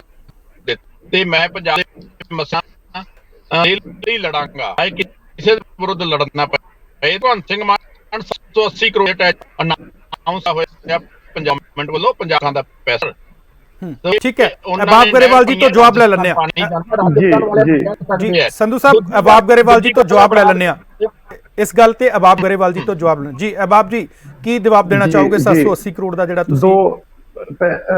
मैं सर 2 पॉइंट्स ने। पहला इन्होंने कहा कि दिल्ली तो साडी पार्टी चलती है, कैप्टन साहब तक करप्शन भी लैके चले गए सी सोनिया जी कोल कि इन्ने मंत्री ते MLA करप्शन कर रहे ते एक्शन नहीं लिया गया। चलो उन्हां ते तुसीं एक्शन कर दिओ, उन्हां ते तुसीं एक्शन कर दिओ। मुद्दे ते आइए अहबाब जी, ਉਹ ਹੋ ਰਿਹਾ ਹੁਣ ਮੁੱਦੇ ਦੀ ਸੁਣੋ। ਇਹਨਾਂ ਨੂੰ ਮੈਂ ਥੋੜੀ ਜਿਹਾ ਚਾਨਣਾ ਪਾਵਾਂ ਕਿ ਪੰਜਾਬ ਦੇ ਜਿਹੜਾ ਕਨਾਲ ਸਿਸਟਮ ਹੈ, ਇਕੱਲਾ ਰਾਜਸਥਾਨ ਫੀਡਰ ਨੇ ਵੀ, ਅਸੀਂ ਸਾਰੀਆਂ ਨਹਿਰਾਂ ਦੇ ਪੱਕੇ ਕਰਨ ਲਈ, ਸਾਰੇ ਸੂਇਆਂ ਨੂੰ ਪੱਕੇ ਕਰਨ ਲਈ ਅਸੀਂ ਪੈਸੇ ਲਾ ਰਹੇ। ਕਾਰਨ ਕੀ ਹੈ ਕਿ ਆਲਮੋਸਟ 30 ਤੋਂ 35% ਪਾਣੀ ਜਿਹੜਾ ਰਾਜਸਥਾਨ ਫੀਡਰ ਨੂੰ ਜਾਂਦਾ ਹੈ ਉਹ ਸੀਪੇਜ ਕਰਕੇ ਵੇਸਟੇਜ ਹੁੰਦੀ ਹੈ। ਸਰ ਅਸੀਂ ਵਾਟਰ ਕੰਜ਼ਰਵੇਸ਼ਨ ਕਰ ਰਹੇ ਹਾਂ ਕਿ ਜਿੰਨਾ ਪਾਣੀ ਰਾਜਸਥਾਨ ਨੂੰ ਇਹਨਾਂ ਨੇ ਕਿਹਾ ਹੋਇਆ ਨਾ ਓਨਾ ਜਾਵੇ, ਜਿਹੜੀ ਖਰਾਬੀ ਹੋ ਰਹੀ ਹੈ ਉਹ ਡਾਇਵਰਟ ਕਰਕੇ ਪੰਜਾਬ 'ਚ ਲਿਆਇਆ ਜਾਵੇ। ਸੋ ਇਹਨਾਂ ਨੂੰ ਪਲੀਜ਼ ਥੋੜੀ ਜਿਹੀ ਰਿਸਰਚ ਕਰ ਲੈਣੀ ਚਾਹੀਦੀ ਹੈ। ਇਹ ਰਾਜਸਥਾਨ ਨੂੰ ਦੇਣ ਲਈ ਨਹੀਂ ਹੋ ਰਿਹਾ, ਇਹ ਪੰਜਾਬ ਦਾ ਪਾਣੀ ਬਚਾਉਣ ਲਈ ਕੀਤਾ ਜਾ ਰਿਹਾ। ਇਹਦੇ ਨਾਲ ਜਿਹੜੀਆਂ ਸੀਮਾਂ ਖਰਾਬ ਹੋਈਆਂ ਨੇ, ਜਿਹੜੀ ਸੇਮ ਆਈ ਹੋਈ ਹੈ, ਉਹਦਾ ਹੱਲ ਕਰਨ ਲਈ ਹੋ ਰਿਹਾ, ਕਿਉਂਕਿ ਐਂਡ ਆਫ ਦ ਡੇ ਜਿਹੜਾ ਕਨਾਲ ਦਾ ਲਾਸਟ ਬੈਂਕ ਹੈ ਜਿਹੜਾ ਕਿ ਰਾਜਸਥਾਨ ਬਾਰਡਰ ਨਾਲ ਲੱਗਦਾ, ਉਹਦੇ 'ਚ ਕਰੈਕਸ਼ਨ ਕਰਨ ਦੀ ਲੋੜ ਹੈ। ਸੋ ਇਹ 780 ਕਰੋੜ ਰੁਪਇਆ ਰਾਜਸਥਾਨ ਲਈ ਨਹੀਂ ਲੱਗ ਰਿਹਾ, ਇਹ ਪੰਜਾਬ ਲਈ ਲੱਗ ਰਿਹਾ, ਤੇ ਪੰਜਾਬ 'ਚ ਜਿਹੜੀ ਵਾਟਰ ਕੰਜ਼ਰਵੇਸ਼ਨ ਹੈ ਉਹਦੇ ਲਈ ਹੋ ਰਿਹਾ। ਹੁਣ ਇਹਨਾਂ ਨੂੰ ਦਿੱਲੀ ਤੋਂ ਤਾਂ ਲੱਗਦਾ ਕਿਉਂਕਿ ਦਿੱਲੀ 'ਚ ਜਿਵੇਂ ਸਾਡਾ ਹੈਲਥ ਤੇ ਐਜੂਕੇਸ਼ਨ ਤੇ ਇਨਫਰਾਸਟ੍ਰਕਚਰ ਤੇ ਜ਼ੋਰ ਸੀ, ਅਸੀਂ ਉਹੀ ਇੱਥੇ ਕਰ ਰਹੇ ਹਾਂ। ਭਗਵੰਤ ਮਾਨ ਸਾਹਿਬ ਦੀ ਸਰਕਾਰ ਫੁੱਲੀ ਕੇਪੇਬਲ ਹੈ ਪੰਜਾਬ ਦੇ ਹਿੱਤਾਂ ਲਈ ਖੜਨ ਲਈ, ਤੇ ਭਗਵੰਤ ਮਾਨ ਸਾਹਿਬ ਨੂੰ ਜਿਹੜਾ ਫਤਵਾ ਮਿਲਿਆ, ਅਸੀਂ ਉਸ ਫਤਵੇ ਦੇ ਮੁਤਾਬਕ ਪੰਜਾਬ ਦੇ ਹਿੱਤਾਂ ਲਈ ਕੰਮ ਕਰਾਂਗੇ। ਇਹ ਵਾਟਰ ਕੰਜ਼ਰਵੇਸ਼ਨ ਦੀ ਗੱਲ ਹੈ ਸਰ, ਹਾਲੇ ਤਾਂ ਹੋਰ ਵੀ ਸਹੀ ਸਿੱਧੀਆਂ ਹੋਣੀਆਂ ਨੇ, ਜਿਹੜੀਆਂ ਜ਼ਿਗਜ਼ੈਗ ਬਣੀਆਂ ਹੋਈਆਂ ਨੇ ਸੀਮਾਂ, ਉਹ ਵੀ ਠੀਕ ਹੋਣੀਆਂ ਨੇ। तो ਪੰਜਾਬ ਦਾ ਪਾਣੀ ਬਚਾਉਣ ਲਈ ਅਸੀਂ ਕਿਸੇ ਹੱਦ ਤੱਕ ਵੀ ਤਤਪਰ ਹਾਂ ਸਰ। ਠੀਕ ਹੈ, ਤੁਹਾਡੀ ਗੱਲ ਮੇਰੇ ਕੋਲ ਆ ਗਈ, ਤੇ ਮੈਂ ਹੁਣ ਸ਼੍ਰੋਮਣੀ ਅਕਾਲੀ ਦਲ ਦੇ ਪਰਮਵੀਰ ਤੁਹਾਨੂੰ ਪੁੱਛਣਾ ਚਾਹਾਂਗਾ ਕਿ ਜਿਹੜਾ ਬਜਟ 2022-2023 ਪੇਸ਼ ਕੀਤਾ ਹੈ ਆਮ ਆਦਮੀ ਪਾਰਟੀ ਨੇ, ਉਹ ਤੁਸੀਂ ਕਿਸ ਤਰੀਕੇ ਨਾਲ ਵੇਖਦੇ ਹੋ? ਉਸ ਦੇ ਨਾਲ ਵੇਖਦੇ ਹੋ ਕਿ ਪੰਜਾਬ ਉੱਭਰੇਗਾ, ਪੰਜਾਬ ਨਵਾਂ ਸਿਰਜਿਆ ਜਾਵੇਗਾ, ਜਾਂ ਜਿਸ ਤਰ੍ਹਾਂ ਤੁਸੀਂ ਕਹਿੰਦੇ ਹੁੰਦੇ ਸੀ ਕਿ ਖਜ਼ਾਨਾ ਤਾਂ ਖਾਲੀ ਹੈ, ਉਵੇਂ ਹੀ ਖਜ਼ਾਨਾ ਖਾਲੀ ਰਹੇਗਾ? ਅਕਾਲੀ ਦਲ ਤਾਂ ਚਰਨਜੀਤ ਜੀ, ਅਕਾਲੀ ਦਲ ਦੀ ਸਰਕਾਰ ਨੇ ਕਦੀ ਨਹੀਂ ਕਿਹਾ ਵੀ ਖਜ਼ਾਨਾ ਖਾਲੀ ਹੈ। ਜਿੰਨੀ ਵੀ ਡਿਵੈਲਪਮੈਂਟ ਹੋਈ ਹੈ ਪੰਜਾਬ 'ਚ, ਚਾਹੇ ਉਹ 4 ਲੇਨਿੰਗ ਹੋਵੇ, 6 ਲੇਨਿੰਗ ਹੋਵੇ, ਚਾਹੇ ਹੈਰੀਟੇਜ ਸਟਰੀਟ ਹੋਵੇ, ਚਾਹੇ ਜੋ ਵੀ ਅਸੀਂ ਬਣਾਏ ਹੋਣ, ਬਿਲਡਿੰਗਸ ਬਣਾਈਆਂ ਹੋਣ, ਸ਼ਹੀਦਾਂ ਦਾ ਬਣਾਇਆ, ਉਹ ਵੀ ਅਕਾਲੀ ਦਲ ਦੀ ਸਰਕਾਰ ਨੇ ਬਣਾਇਆ, ਤੇ ਕਦੀ ਨਹੀਂ ਕਿਹਾ ਵੀ ਖਜ਼ਾਨਾ ਖਾਲੀ ਹੈ। ਅਸੀਂ ਤਾਂ ਹਮੇਸ਼ਾ ਕਹਿੰਦੇ ਹਾਂ, ਜਦੋਂ ਤੁਸੀਂ ਇਤਿਹਾਸ ਦੇਖ ਲਓ, ਜਿੰਨਾ ਵੀ ਪ੍ਰੋਗਰੈਸਿਵ ਹੋਇਆ ਉਹ ਅਕਾਲੀ ਦਲ ਦੇ ਵੇਲੇ ਹੋਇਆ। ਦੂਸਰਾ, ਜਿਹੜਾ ਤੁਸੀਂ ਬਜਟ ਦੀ ਗੱਲ ਕਰ ਰਹੇ ਹੋ, ਅਗਰ ਅਸੀਂ budget economic point view of ਨਾਲ ਦੇਖੀਏ ਤਾਂ ਇੱਕ ਐਸਾ ਬਜਟ ਹੈ ਜਿਹਨੂੰ ਇੱਕ ਚੰਗੇ ਲਿਫਾਫੇ ਦੇ ਨਾਲ ਡੈਕੋਰੇਟ ਕਰਕੇ ਤੇ ਸੋਹਣੇ ਸੋਹਣੇ ਮਿੱਠੇ ਮਿੱਠੇ ਸ਼ਬਦਾਂ ਦੇ ਨਾਲ ਲੋਕਾਂ ਅੱਗੇ ਰੱਖਿਆ ਗਿਆ ਹੈ, ਤੇ ਦਿਨੇ ਸੁਪਨੇ ਦੇਖੇ ਗਏ ਨੇ। ਤੁਸੀਂ ਮੇਰੇ ਤੋਂ ਪਹਿਲਾਂ ਇਹਨਾਂ ਨੂੰ ਪੁੱਛਿਆ ਵੀ ਤੁਹਾਡੇ ਕੋਲੋਂ ਪੈਸਾ ਕਿੱਥੋਂ ਆਊਗਾ। ਦੇਖੋ, ਐਕਸਾਈਜ਼ ਪਾਲਿਸੀ ਦੀ ਇਹਨਾਂ ਨੇ ਗੱਲ ਕੀਤੀ, ਜਿਹਦੇ ਚੋਂ 9467 ਕਰੋੜ ਰੁਪਏ ਇਹਨਾਂ ਨੂੰ ਆਣਾ ਸੀ। 21 ਤਰੀਕ ਨੂੰ ਇਹਨਾਂ ਨੇ ਆਪਣੇ ਟੈਂਡਰ ਖੋਲ੍ਹਣੇ ਸੀ। ਤੁਸੀਂ ਜਾਣ ਕੇ ਹੈਰਾਨ ਹੋਵੋਗੇ, ਪੂਰੇ ਪੰਜਾਬ ਦੇ ਵਿੱਚੋਂ ਸਿਰਫ 2 ਬੰਦਿਆਂ ਨੇ ਟੈਂਡਰ ਭਰਿਆ। ਇਹਨਾਂ ਨੂੰ ਜ਼ਬਰਦਸਤੀ ਟੈਂਡਰ ਰੱਦ ਕਰਕੇ ਚਲੋ, ਉਹ ਤਾਂ ਜਿਹੜਾ ਟੈਂਡਰ ਦਾ ਮਸਲਾ ਉਹ ਤਾਂ ਕੋਰਟ ਦੇ ਵਿੱਚ ਚੱਲ ਰਿਹਾ, ਉਹਨੂੰ ਮੁੱਦੇ ਨੂੰ ਛੱਡ ਦਿਓ, ਉਹ ਤਾਂ ਜਦੋਂ ਕੋਰਟ ਦਾ ਮਸਲਾ ਹੈ। ਮੈਂ ਉਹੀ ਦੱਸ ਰਿਹਾ, ਮੇਰੀ ਗੱਲ ਸੁਣੋ। ਦੇਖੋ, ਬਜਟ ਜਿਹੜਾ ਇਹਨਾਂ ਨੇ ਬਣਾਇਆ ਹੈ, ਇਹਨਾਂ ਨੇ ਇਹ ਦੱਸਿਆ ਵੀ ਸਾਨੂੰ ਪੈਸਾ ਕਿੱਥੋਂ ਆਊਗਾ ਤੇ ਅਸੀਂ ਕਿੱਥੇ ਖਰਚਾਂਗੇ। ਦੇਖੋ, 9447 ਕਰੋੜ ਤੇ ਤਾਂ ਤੁਸੀਂ ਰੋਕ ਲਾ ਦਿਓ, ਇੱਕ ਤਰ੍ਹਾਂ ਦਾ ਉਹ ਬੰਦ ਹੋ ਗਿਆ। ਟੋਟਲ ਜਿਹੜੀ ਇਹਨਾਂ ਨੇ ਬਜਟ ਦੀ ਫਿਗਰ ਦਿੱਤੀ ਹੈ ਉਹ 1,55 ਕਰੋੜ 860 ਦਿੱਤੀ ਹੈ, ਜਿਹਦੇ ਵਿੱਚੋਂ ਜਿਹੜਾ ਐਕਸਪੈਂਡੀਚਰ, ਜਿਹੜਾ ਇਹਨਾਂ ਨੂੰ ਖਰਚਾ ਕਰਨ ਲਈ ਪੈਸਾ ਮਿਲਣਾ ਹੈ, ਉਹ ਮਿਲਣਾ 1,07,000 ਕਰੋੜ ਦੇ ਨੇੜੇ ਤੇੜੇ, ਜਿਹਦੇ ਚੋਂ 66,500 ਕਰੋੜ ਰੁਪਈਆ ਦਾ ਸੈਲਰੀਆਂ ਚੱਲੀਆਂ ਜਾਣੀਆਂ ਜੀ। ਦੂਸਰੀ, ਆਪ ਦੇ ਪ੍ਰਵਕਤਾ ਨੇ ਗੱਲ ਕੀਤੀ ਜੀ, ਅਸੀਂ ਐਗਰੀਕਲਚਰ ਸੈਕਟਰ ਲਈ ਡਾਇਵਰਸਿਫਿਕੇਸ਼ਨ ਲਈ ਬਹੁਤ ਪੈਸਾ ਅਸੀਂ ਰੱਖਿਆ ਜੀ। ਤੁਸੀਂ ਸੁਣ ਕੇ ਹੈਰਾਨ ਹੋਵੋਗੇ, ਇਹਨਾਂ ਨੇ ਮੂੰਗੀ ਤੇ MSP ਦੇਣਾ ਸੀ, ਇਹਨਾਂ ਨੇ ਡਾਇਵਰਸਿਫਿਕੇਸ਼ਨ ਦੀ ਗੱਲ ਕੀਤੀ। 66 ਕਰੋੜ, ਸਿਰਫ 66 ਕਰੋੜ ਇਹਨਾਂ ਨੇ ਮੂੰਗੀ ਦੀ MSP ਤੇ ਰੱਖਿਆ। ਉਹ ਵੀ ਕਿਉਂ? ਕਿਉਂਕਿ ਪੰਜਾਬ ਦੇ ਵਿੱਚ 86% ਮੂੰਗੀ ਜਿਹੜੀ ਹੈ MSP ਦੇ ਘੱਟ ਰੇਟ ਤੇ ਖਰੀਦੀ ਗਈ ਨਿੱਜੀ ਵਪਾਰੀਆਂ ਵੱਲੋਂ। ਇੱਕ ਛੋਟੀ ਜਿਹੀ ਐਗਜ਼ਾਮਪਲ ਦੇਣਾ, ਜਗਰਾਓਂ ਮੰਡੀ ਦੇ ਵਿੱਚ 1 ਲੱਖ ਟਨ ਜਿਹੜੀ ਮੂੰਗੀ ਦੀ ਉੱਥੇ ਆਮਦ ਹੋਈ, ਉਹਦੇ ਚੋਂ 91,000 ਮੈਟ੍ਰਿਕ ਜਿਹੜਾ ਲੱਖ ਟਨ ਸੀ, ਉਹ ਜਿਹੜਾ ਮਾਲ ਸੀ ਉਹ ਨਿੱਜੀ ਕੰਪਨੀਆਂ ਵੱਲੋਂ ਖਰੀਦਿਆ ਗਿਆ, ਸਿਰਫ 9,000। ਚਲੋ, ਉਹ ਤਾਂ ਮੁੱਦਾ ਦੇਖੋ, ਉਹ ਮੁੱਦੇ ਦੇ ਵਿੱਚ ਨਾ ਪਈਏ, ਆਪਾਂ ਮੁੱਦੇ ਤੇ ਆਈਏ। ਡਿਬੇਟ ਆਪਣੀ ਅੱਜ ਬਜਟ ਤੇ ਹੈ। ਮੈਂ ਬਜਟ ਤੇ ਪੁੱਛਣਾ ਚਾਹੁੰਦਾ ਹਾਂ ਕਿ ਤੁਹਾਨੂੰ ਕੀ ਕਮੀਆਂ ਲੱਗਦੀਆਂ? ਮੈਂ ਬਜਟ ਦੀ ਗੱਲ ਕਰ ਰਿਹਾ ਜੀ, ਇਹ ਬਜਟ ਦੀ ਗੱਲ ਕਰ ਰਹੇ ਹਾਂ ਅਸੀਂ। ਐਗਰੀਕਲਚਰ ਸੈਕਟਰ ਖੇਤੀਬਾੜੀ ਨੂੰ ਉਤਸ਼ਾਹਿਤ ਕਰਨ ਲਈ ਸਿਰਫ 60 ਕਰੋੜ, ਤਾਂ ਕਿ ਲੋਕੀ ਮੂੰਗੀ ਦਾ ਭਾਅ ਨਹੀਂ ਮਿਲਿਆ ਤੇ ਬਾਕੀਆਂ ਦਾ ਕਿੱਥੋਂ ਦੇਣਗੇ। ਅਕਾਲੀ ਦਲ ਨਾਲੋਂ ਤਾਂ ਵੱਧ ਹੈ ਨਾ। ਅਕਾਲੀ ਦਲ ਦੇ ਜੋ ਅਕਾਲੀ ਦਲ ਦਾ ਬਜਟ ਹੁੰਦਾ ਸੀ, ਉਸ ਤੋਂ ਤਾਂ ਕਿਤੇ ਨਾ ਕਿਤੇ ਜ਼ਿਆਦਾ ਬਜਟ ਦੇ ਵਿੱਚ ਰੱਖਿਆ ਗਿਆ ਨਾ। ਜਿਹੜਾ ਬਜਟ ਹੈ ਨਾ, ਉਹ ਬਜਟ ਤਾਂ ਤੁਸੀਂ ਜਿੱਦਾਂ ਮਰਜ਼ੀ ਵਧਾ ਲਓ, ਇਹ ਤਾਂ ਜਦੋਂ ਰੈਵਨਿਊ ਇਕੱਠਾ ਹੋਏਗਾ ਉਦੋਂ ਸਹੀ ਪਿਕਚਰ ਉਹਦੀ ਸਾਹਮਣੇ ਆਏਗੀ। ਦੂਸਰੀ ਗੱਲ ਇਹ ਕਹਿ ਰਹੇ ਐਜੂਕੇਸ਼ਨ ਦੀ ਜੀ। ਐਜੂਕੇਸ਼ਨ ਦੇ ਵਿੱਚ ਫਿਰ ਤੁਸੀਂ ਆ ਜਾਓ, agriculture sector, Punjab agriculture university ਨੂੰ 1 ਰੁਪਿਆ ਨਹੀਂ ਮਿਲਿਆ।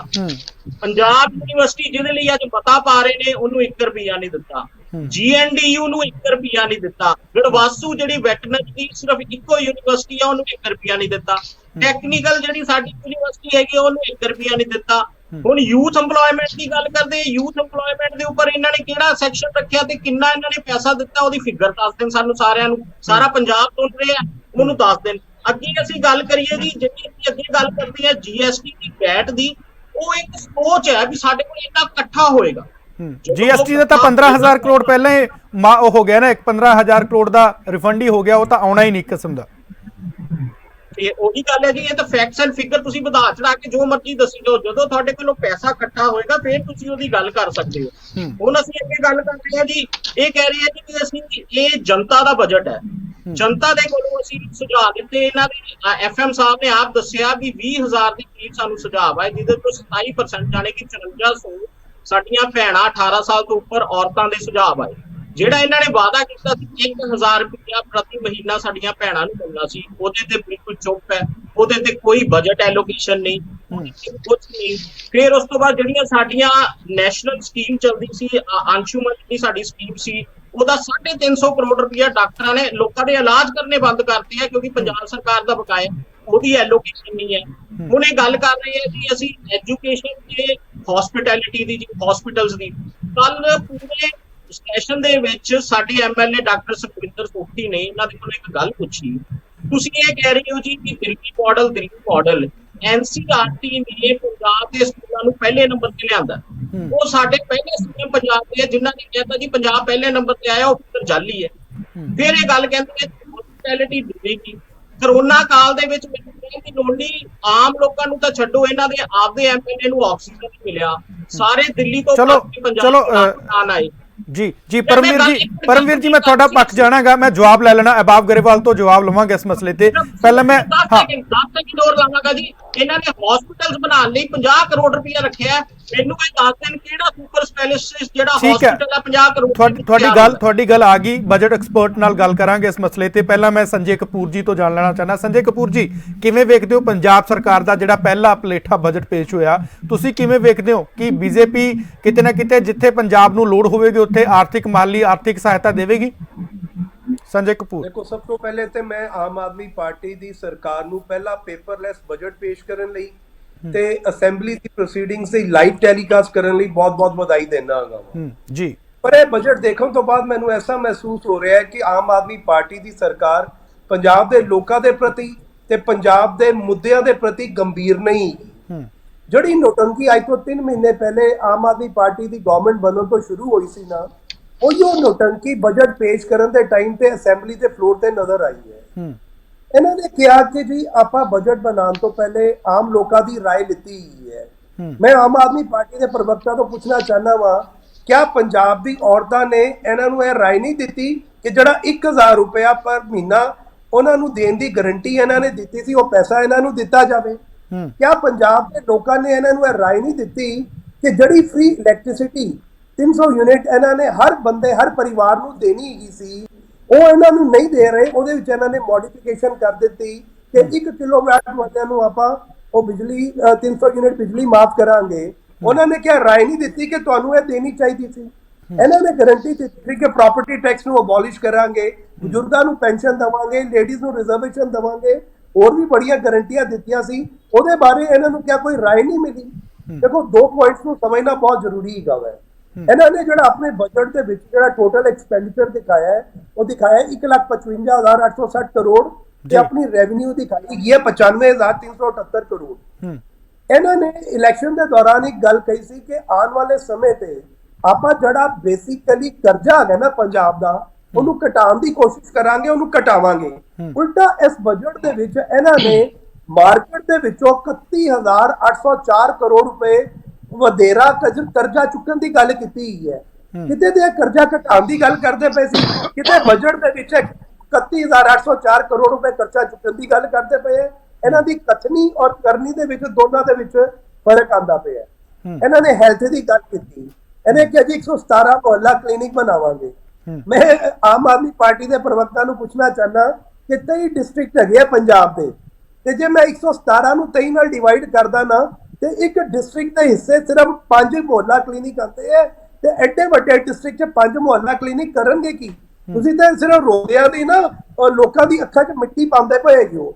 ਰੈਦਰ ਤੁਹਾਨੂੰ ਚਾਹੀਦਾ ਹੈਗਾ ਸੀ ਕਿ ਜਿਹੜੀ ਸੈਂਟਰਲ ਗਵਰਨਮੈਂਟ ਦੀ ਆਯੁਸ਼ਮਾਨ ਭਾਰਤ ਯੋਜਨਾ ਸੀ, ਜਿਸ 'ਚ ਹਰ ਪਰਿਵਾਰ ਨੂੰ 5 ਲੱਖ ਰੁਪਇਆ ਇੱਕ ਫੈਮਿਲੀ ਨੂੰ ਹੈਲਥ ਦਾ ਕਵਰ ਮਿਲਦਾ ਸੀ, ਉਹਨੂੰ ਐਕਸਟੈਂਡ ਕਰਦੇ, ਉਹਨੂੰ ਲੋਕਾਂ ਤੱਕ ਲੈ ਕੇ ਜਾਂਦੇ। ਦੂਸਰੀ ਗੱਲ, ਅੱਜ ਪੰਜਾਬ ਦਾ ਜਿਹੜਾ ਹੈਲਥ ਦਾ ਇਨਫਰਾਸਟ੍ਰਕਚਰ ਹੈ ਨਾ, ਉਹ ਬਹੁਤ ਵੱਡਾ ਇਨਫਰਾਸਟ੍ਰਕਚਰ ਹੈਗਾ ਵੈ। ਨਵੇਂ ਮੁਹੱਲਾ ਕਲੀਨਿਕ ਕ੍ਰੀਏਟ ਕਰਨ ਦੇ ਬਜਾਏ, ਕਿਉਂਕਿ ਉਹ ਦਿੱਲੀ ਦੇ ਵਿੱਚ ਚੱਲਦੇ ਪਏ ਹੈ, ਇਸ ਲਈ ਉਹਨੂੰ ਪੰਜਾਬ 'ਚ ਚਲਾਇਆ ਜਾਵੇ। ਐਗਜ਼ਿਸਟਿੰਗ ਇਨਫਰਾਸਟ੍ਰਕਚਰ ਨੂੰ ਸਟਰੋਂਗ ਕਰਨ ਦੀ ਕੋਸ਼ਿਸ਼ ਕਰਦੇ ਨਾ, ਉਹਦੇ ਵਿੱਚ ਲੋਕਾਂ ਨੂੰ ਜ਼ਿਆਦਾ ਰਿਲੀਫ ਮਿਲਦਾ। ਦੂਸਰਾ ਜਿਹੜਾ ਪੰਜਾਬ ਦਾ ਇੰਪੋਰਟੈਂਟ ਕੰਪੋਨੈਂਟ ਹੈਗਾ ਉਹ ਹੈ ਇੰਡਸਟਰੀ। 3763 ਕਰੋੜ ਰੁਪਏ ਦਾ ਇਹਨਾਂ ਨੇ ਬਜਟ ਰੱਖਿਆ ਇੰਡਸਟਰੀ ਲਈ। 2500 ਕਰੋੜ ਰੁਪਏ ਦੀ ਤਾਂ ਇਲੈਕਟ੍ਰਿਸਿਟੀ ਸਬਸਿਡੀ ਉਹਨਾਂ ਨੂੰ ਪਹਿਲੇ ਹੀ ਜਾਂਦੀ ਪਈ ਸੀ, ਬਾਕੀ ਕੀ ਬਚਿਆ 600 ਕਰੋੜ ਰੁਪਇਆ। 100 ਕਰੋੜ ਰੁਪਇਆ ਇਹਨਾਂ ਨੇ ਕਿਹਾ ਜੀ ਫੋਕਲ ਪੁਆਇੰਟਾਂ ਦੀ ਡਿਵੈਲਪਮੈਂਟ ਲਈ ਖਰਚਾਂਗੇ। 100 ਕਰੋੜ ਰੁਪਏ ਦੇ ਵਿੱਚ ਭਾਈ ਸਾਹਿਬ ਕਿਹੜੇ ਫੋਕਲ ਪੁਆਇੰਟ ਡਿਵੈਲਪ ਕਰ ਲੋਗੇ, ਇਹਨਾਂ ਨੂੰ ਮੇਨਟੇਨ ਕਰ ਲੋਗੇ। 100 ਕਰੋੜ ਰੁਪਇਆ ਨਾ ਊਂਟ ਦੇ ਮੂੰਹ ਦੇ ਵਿੱਚ ਜੀਰਾ ਪਾਉਣ ਵਾਲੀ ਗੱਲ ਹੈ ਫੋਕਲ ਪੁਆਇੰਟਾਂ ਦੀ ਡਿਵੈਲਪਮੈਂਟ ਲਈ। ਇਹਨਾਂ ਨੇ ਪੰਜਾਬ ਦੇ ਇੰਡਸਟਰੀਜ਼ ਨੂੰ ਵਾਅਦਾ ਕੀਤਾ ਸੀ ਕਿ ਆਪਾਂ ਇਲੈਕਟ੍ਰਿਸਿਟੀ ਦੇ ਰੇਟ ਘਟਾਵਾਂਗੇ, ਉਹਦੇ ਬਾਰੇ ਇਹਨਾਂ ਨੇ ਕੋਈ ਜ਼ਿਕਰ ਹੀ ਨਹੀਂ ਕੀਤਾ ਕਿ ਬਿਜਲੀ ਦੇ ਬਿੱਲਾਂ ਦੇ ਬਿਜਲੀ ਦੇ ਰੇਟ ਆਪਾਂ ਕਿਵੇਂ ਘਟਾਵਾਂਗੇ। ਦੂਸਰਾ ਇਹਨਾਂ ਨੇ ਸਭ ਤੋਂ ਵੱਡੀ ਜਿਹੜੀ ਗਲਤੀ ਕੀਤੀ ਹੈ ਨਾ, ਇਹਨਾਂ ਨੇ ਕੀ ਕੀਤਾ, ਟੈਕਸ ਐਂਡ ਇੰਟੈਲੀਜੈਂਸ ਯੂਨਿਟ ਬਣਾ ਦਿੱਤਾ ਹੈ। ਆਲਰੇਡੀ ਜੀਐਸਟੀ ਡਿਪਾਰਟਮੈਂਟ ਦੇ ਵਿੱਚ ਇਹ ਯੂਨਿਟ ਆਲਰੇਡੀ ਚੱਲਦਾ ਪਿਆ ਹੈ। ਹੁਣ ਪੰਜਾਬ ਦੇ ਇੰਡਸਟਰੀਜ਼ ਦੇ 2 ਇੰਟੈਲੀਜੈਂਸ ਯੂਨਿਟ ਹੋ ਗਏ, ਇੱਕ ਇਹਨਾਂ ਨੇ ਨਵਾਂ ਕ੍ਰੀਏਟ ਕਰਨ ਦੀ ਐਲਾਨ ਕਰ ਦਿੱਤਾ ਹੈ, ਇੱਕ ਜੀਐਸਟੀ ਡਿਪਾਰਟਮੈਂਟ ਦੇ ਵਿੱਚ ਆਲਰੇਡੀ ਚੱਲਦਾ ਪਿਆ ਹੈ। ਇਹ ਕਿਆ ਪੰਜਾਬ ਦੇ ਇੰਡਸਟਰੀਜ਼ ਨੂੰ ਚੋਰ ਸਮਝਦੇ ਪਏ ਹੈ ਕਿ 2 ਇੰਟੈਲੀਜੈਂਸ ਯੂਨਿਟ ਇੰਡਸਟਰੀ ਨੂੰ ਪਕੜਨ ਲਈ ਲਗਾ ਦਿੱਤੇ ਹੈ। ਮੈਨੂੰ ਤਾਂ ਸਮਝ ਨਹੀਂ ਆ ਰਿਹਾ ਕਿ ਪੰਜਾਬ ਦੇ ਇੰਡਸਟਰੀਜ਼ ਨੂੰ ਕਿੰਨੀ ਵੱਡੀ ਕਨਫਿਊਜ਼ਨ ਦੇ ਵਿੱਚ ਫਿਊਚਰ ਦੇ ਵਿੱਚ ਪਾਉਣ ਜਾ ਰਹੇ ਹੈਗੇ ਹੈ। ਫਿਰ ਇਹਨਾਂ ਨੇ ਇੱਕ ਪ੍ਰੋਗਰਾਮ ਚਾਲੂ ਕੀਤਾ ਪੰਜਾਬ ਐਂਟਰਪ੍ਰੀਨਿਓਰ ਪ੍ਰੋਗਰਾਮ। ਇਹਨਾਂ ਨੇ ਕਿਹਾ ਕਿ ਜੀ ਆਪਾਂ ਸਟੂਡੈਂਟਸ ਨੂੰ 2000 ਰੁਪਏ ਸੀਡ ਮਨੀ ਦੇਵਾਂਗੇ। और भाई साहब 2000 रुपए की सीड मनी नाल केड़ा स्टूडेंट केड़ा बिजनेस कर लेगा, मेरी तो समझ तो बाहर है। 2000 रुपए की वैल्यू की है, ਇਹਦੇ ਬਾਰੇ ਇਹਨਾਂ ਨੂੰ ਸੋਚਣਾ ਚਾਹੀਦਾ ਹੈ। ਠੀਕ ਹੈ ਅੱਜ ਪੰਜਾਬ ਦੀ ਜ਼ਰੂਰਤ, ਮੇਰੀ ਗੱਲ ਵੀ ਇੱਕ ਮਿੰਟ ਪੂਰੀ ਕਰਨ ਜੀ, ਆਪਣੀ ਗੱਲ ਪੂਰੀ ਕਰਨਾ ਦਿਓ ਮੈਨੂੰ। ਅੱਜ ਪੰਜਾਬ ਦੀ ਜ਼ਰੂਰਤ ਹੈਗੀ ਸੀ ਕਿ ਪੰਜਾਬ ਦੇ ਵਿੱਚ ਨਾ ਨਵੀਂ ਇੰਡਸਟਰੀ ਬਾਹਰੋਂ ਆਉਂਦੀ, ਐਨਆਰਆਈ ਇੱਥੇ ਇਨਵੈਸਟਮੈਂਟ ਕਰਦੇ। ਇਨਵੈਸਟਮੈਂਟ ਨੂੰ ਪੰਜਾਬ ਦੇ ਵਿੱਚ ਪ੍ਰਮੋਟ ਕਰਨ ਲਈ ਇਹਨਾਂ ਨੇ ਕੋਈ ਵੀ ਕੰਪਨਸੇਸ਼ਨ, ਕੋਈ ਵੀ ਇਨਸੈਂਟਿਵ, ਕੋਈ ਵੀ ਡਿਕਲੇਅਰ ਨਹੀਂ ਕੀਤਾ। ਇੱਕ ਤਾਂ ਜੀਐਸਟੀ ਕੰਪਨਸੇਸ਼ਨ ਇਹਨਾਂ ਦੀ ਜੂਨ 2022 ਤੋਂ ਬੰਦ ਹੋ ਜਾ ਰਹੀ ਸੀ। ਇਹਨਾਂ ਨੂੰ ਤੇ ਸੈਂਟਰਲ ਗਵਰਨਮੈਂਟ ਦਾ ਸ਼ੁਕਰੀਆ ਕਰਨਾ ਚਾਹੀਦਾ ਹੈ ਕਿ ਜਿਹੜੀ ਜੀਐਸਟੀ ਕੰਪਨਸੇਸ਼ਨ ਜੂਨ ਦੇ ਵਿੱਚ ਇਸ ਸਾਲ ਬੰਦ ਹੋਣ ਜਾ ਰਹੀ ਸੀ, ਸੈਂਟਰਲ ਗਵਰਨਮੈਂਟ ਨੇ ਉਹਨੂੰ ਮਾਰਚ 2026 ਤੱਕ ਐਕਸਟੈਂਡ ਕਰ ਦਿੱਤਾ ਹੈ, ਜਿਸ ਕਾਰਨ ਪੰਜਾਬ ਨੂੰ ਐਡੀਸ਼ਨਲ ਜੀਐਸਟੀ ਰੈਵਨਿਊ ਆਏਗਾ। 24 ਜੂਨ ਨੂੰ ਨਾ ਗਰੇਵਾਲ ਸਾਹਿਬ ਨਵੀਂ ਨੋਟੀਫਿਕੇਸ਼ਨ ਸੈਂਟਰਲ ਗਵਰਨਮੈਂਟ ਨੇ ਕੱਢ ਦਿੱਤੀ ਹੈ ਇਹਦੇ ਬਾਰੇ। ਇਹ ਚ ਤੁਹਾਨੂੰ 13-14,000 ਕਰੋੜ ਰੁਪਏ ਸੈਂਟਰ ਤੋਂ ਐਡੀਸ਼ਨਲ ਮਿਲੇਗਾ, ਜਿਹੜਾ ਕਿ ਤੁਹਾਡਾ ਜੂਨ 2022 ਚ ਬੰਦ ਹੋਣ ਜਾ ਰਿਹਾ ਸੀ। ਇਹ ਬੀਜੇਪੀ ਦੀ ਸਪੋਰਟ ਹੈਗੀ ਹੈ ਪੰਜਾਬ ਦੀ ਗਵਰਨਮੈਂਟ ਨੂੰ। ਇੱਕ ਮੁੱਦਾ ਹੋਰ ਲੈਣਾ ਚਾਹੁੰਦਾ ਹੈਗਾ ਵਾ, ਸੰਧੂ ਜੀ ਕਨਕਲੂਡ ਕਰੋ ਕਿਉਂਕਿ ਟਾਈਮ ਬਹੁਤ ਘੱਟ ਹੈ। ਜ਼ੀਰੋ ਟੋਲਰੈਂਸ ਦੀ ਗੱਲ ਕੀਤੀ ਕਰਪਸ਼ਨ ਤੇ।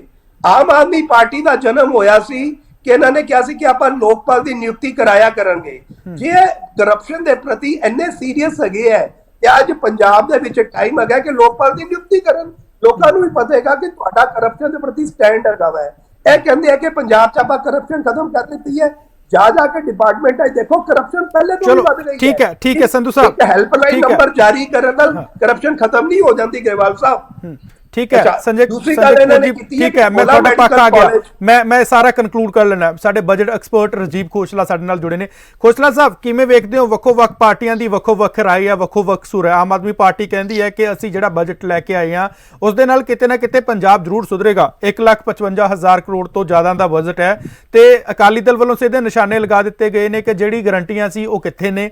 ਉਸੇ ਤਰ੍ਹਾਂ ਹੀ ਕਾਂਗਰਸ ਵੱਲੋਂ ਵੀ ਕਿਹਾ ਗਿਆ ਹੈ ਕਿ ਮੁੰਗੇਰੀ ਲਾਲ ਦੇ ਸੁਪਨਿਆਂ ਵਾਲਾ ਬਜਟ ਹੈ। ਤੁਸੀਂ ਕਿਵੇਂ ਵੇਖਦੇ ਹੋ? ਪਿਛਲੀ ਸਰਕਾਰਾਂ ਨਾਲੋਂ ਕੁਝ ਵੱਖ ਵੇਖਦੇ ਹੋ ਇਸ ਬਜਟ ਦੇ ਵਿੱਚ, ਜੇ ਕੁਝ ਹੈ ਕਿ ਬਜਟ ਦੇ ਵਿੱਚ? ਸਰ ਇਦਾਂ ਹੋਇਆ ਵੀ ਜਿਹੜਾ ਬਜਟ ਤੋਂ ਪਹਿਲਾਂ ਤਾਂ ਅਸੀਂ ਜੇ 2 ਇੰਸਟੈਂਸਸ ਦੇਖੀਏ, ਪਹਿਲੀ ਚੀਜ਼ ਤਾਂ ਇਦਾਂ ਹੋਈ ਵੀ ਜਿਹੜੇ ਆਮ ਆਦਮੀ ਪਾਰਟੀ ਤੋਂ ਸਰਕਾਰ ਬਣਾ ਕੇ ਚੀਫ ਮਿਨਿਸਟਰ ਸਾਹਿਬ ਮੋਦੀ ਸਾਹਿਬ ਦੇ ਕੋਲ ਪਹੁੰਚੇ ਔਰ ਉਹਨਾਂ ਨੂੰ ਕਿਹਾ ਵੀ 50,000 ਕਰੋੜ ਰੁਪਈਆ ਯਾਨੀ ਕਿ 2 ਸਾਲ ਦੇ ਲਈ 1 ਲੱਖ ਕਰੋੜ ਰੁਪਈਆ ਪੰਜਾਬ ਨੂੰ ਬੇਲ ਆਊਟ ਪੈਕੇਜ ਦਿੱਤਾ ਜਾਵੇ, ਜਿਹਦੇ ਬਾਰੇ ਮੈਨੂੰ ਨਹੀਂ ਲੱਗਦਾ ਵੀ ਮੋਦੀ ਸਾਹਿਬ ਬਹੁਤ ਜ਼ਿਆਦਾ ਸੰਜੀਦਾ ਤਰੀਕੇ ਦੇ ਨਾਲ ਉਹਨਾਂ ਨੇ ਇਸ ਚੀਜ਼ ਨੂੰ ਲਿੱਤਾ। ਦੂਜੀ ਚੀਜ਼ ਜਿਹੜੀ ਹੈ ਬਈ ਵਾਈਟ ਪੇਪਰ ਜਿਹੜਾ ਬਜਟ ਤੋਂ ਪਹਿਲਾਂ 2 ਦਿਨ ਪਹਿਲਾਂ ਜਿਹੜਾ ਟੇਬਲ ਹੋਇਆ, ਇਹ 2 ਇੰਸਟੈਂਸਸ ਤੋਂ ਬੜੇ ਸਿੱਧਾ ਪਤਾ ਲੱਗ ਗਿਆ ਸੀ ਵੀ ਆਮ ਆਦਮੀ ਪਾਰਟੀ ਇਸ ਚੀਜ਼ ਨੂੰ ਹੁਣ ਚੰਗੇ ਤਰੀਕੇ ਦੇ ਨਾਲ ਸਮਝ ਗਈ ਹੈ ਕਿ the state is hard pressed in terms of finances। ਪੈਸਾ ਜਿਹੜਾ ਹੈ ਸਟੇਟ ਦੇ ਕੋਲ ਨਹੀਂ ਹੈ, ਕਰਜ਼ੇ ਜਿਹੜੇ ਨੇ ਉਹ ਸਿਰਾਂ ਤੇ ਖੜੇ ਆ। ਹੁਣ ਇਹ ਵੀ ਗੱਲ ਕਵਰ ਹੋ ਜਾਂਦੀ ਹੈ ਵੀ ਜਿਹੜਾ 1000 ਰੁਪਈਆ ਫੀਮੇਲਸ ਨੂੰ ਦੇਣਾ ਸੀ, ਜਿਹਦੇ ਨਾਲ ਐਡੀਸ਼ਨਲ 15,600 ਕਰੋੜ ਰੁਪਈਆ ਮਿਲਣਾ ਸੀ। ਇੱਕ ਮੈਂ ਸੰਜੇ ਕਪੂਰ ਸਰ ਨੂੰ ਕਰੈਕਟ ਕਰਨਾ ਚਾਹੁੰਦਾ ਹਾਂ। ਸੰਜੇ ਕਪੂਰ ਜੀ, 15,000 ਕਰੋੜ ਰੁਪਈਆ ਜਿਹੜਾ ਪੰਜਾਬ ਸਟੇਟ ਨੂੰ ਆਉਂਦਾ ਸੀ, ਜਿਹੜਾ ਜਰਨਲਿਸਟ ਸਾਹਿਬ ਨੇ ਚਰਨਜੀਤ ਜੀ ਨੇ ਦੱਸਿਆ, ਉਹ ਸਟੇਟਸ ਨੂੰ ਨਹੀਂ ਮਿਲਣਾ। ਉਹਦੇ 'ਚ ਜਿਹੜੀ ਨੋਟੀਫਿਕੇਸ਼ਨ ਹੈ ਉਹ ਇਹ ਹੋਈ ਹੈ ਕਿ ਜਿਹੜੀਆਂ ਕੇਂਦਰ ਸਰਕਾਰ ਹੈ ਉਹ ਸੈਸ ਕੇਂਦਰ ਸਰਕਾਰ ਨੇ ਉਦੋਂ ਕਰਜ਼ੇ ਚੁੱਕ ਕੇ ਕਰੋਨਾ ਵੇਲੇ ਸਟੇਟਸ ਨੂੰ ਕੰਪਨਸੇਸ਼ਨ ਦਿੱਤੀ ਸੀਗੀ।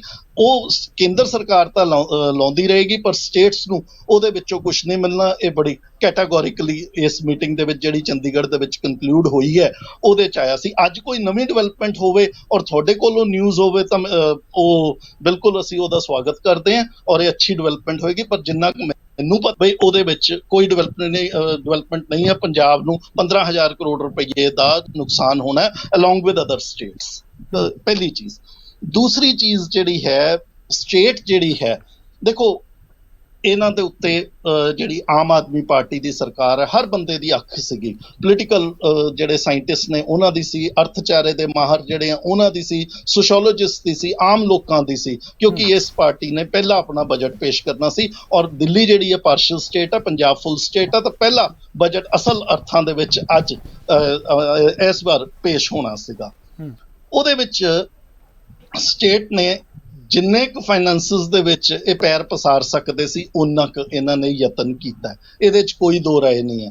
ਦੇਖੋ ਜੀ, ਇਹਨਾਂ ਨੇ ਐਜੂਕੇਸ਼ਨ ਸੈਕਟਰ ਦੇ ਲਈ, ਸਿੱਖਿਆ ਖੇਤਰ ਲਈ ਜਾਂ ਹੈਲਥ ਸੈਕਟਰ ਦੇ ਲਈ ਦਿੱਲੀ ਵਾਲੇ ਮਾਡਲ ਨੂੰ ਇਹਨਾਂ ਨੇ ਜ਼ਰੂਰ ਰੈਪਲੀਕੇਟ ਕਰਨ ਦੀ ਕੋਸ਼ਿਸ਼ ਕੀਤੀ ਹੈ, ਜੋ ਕਿ ਅੱਛੀ ਗੱਲ ਹੈ। ਕੋਈ ਵੀ ਸਰਕਾਰ ਜਿਹੜੀ ਹੈ, ਜੇ ਕੋਈ ਅੱਛਾ ਕੰਮ ਕਰਦੀ ਹੈ ਔਰ ਦੂਸਰੀ ਸਰਕਾਰ ਉਹਨੂੰ ਰੈਪਲੀਕੇਟ ਕਰੇ ਤਾਂ ਅਸੀਂ ਇਹਨੂੰ ਮਾੜੀ ਚੀਜ਼ ਨਹੀਂ ਠਹਿਰਾ ਸਕਦੇ, ਅੱਛੀ ਚੀਜ਼ ਹੈ।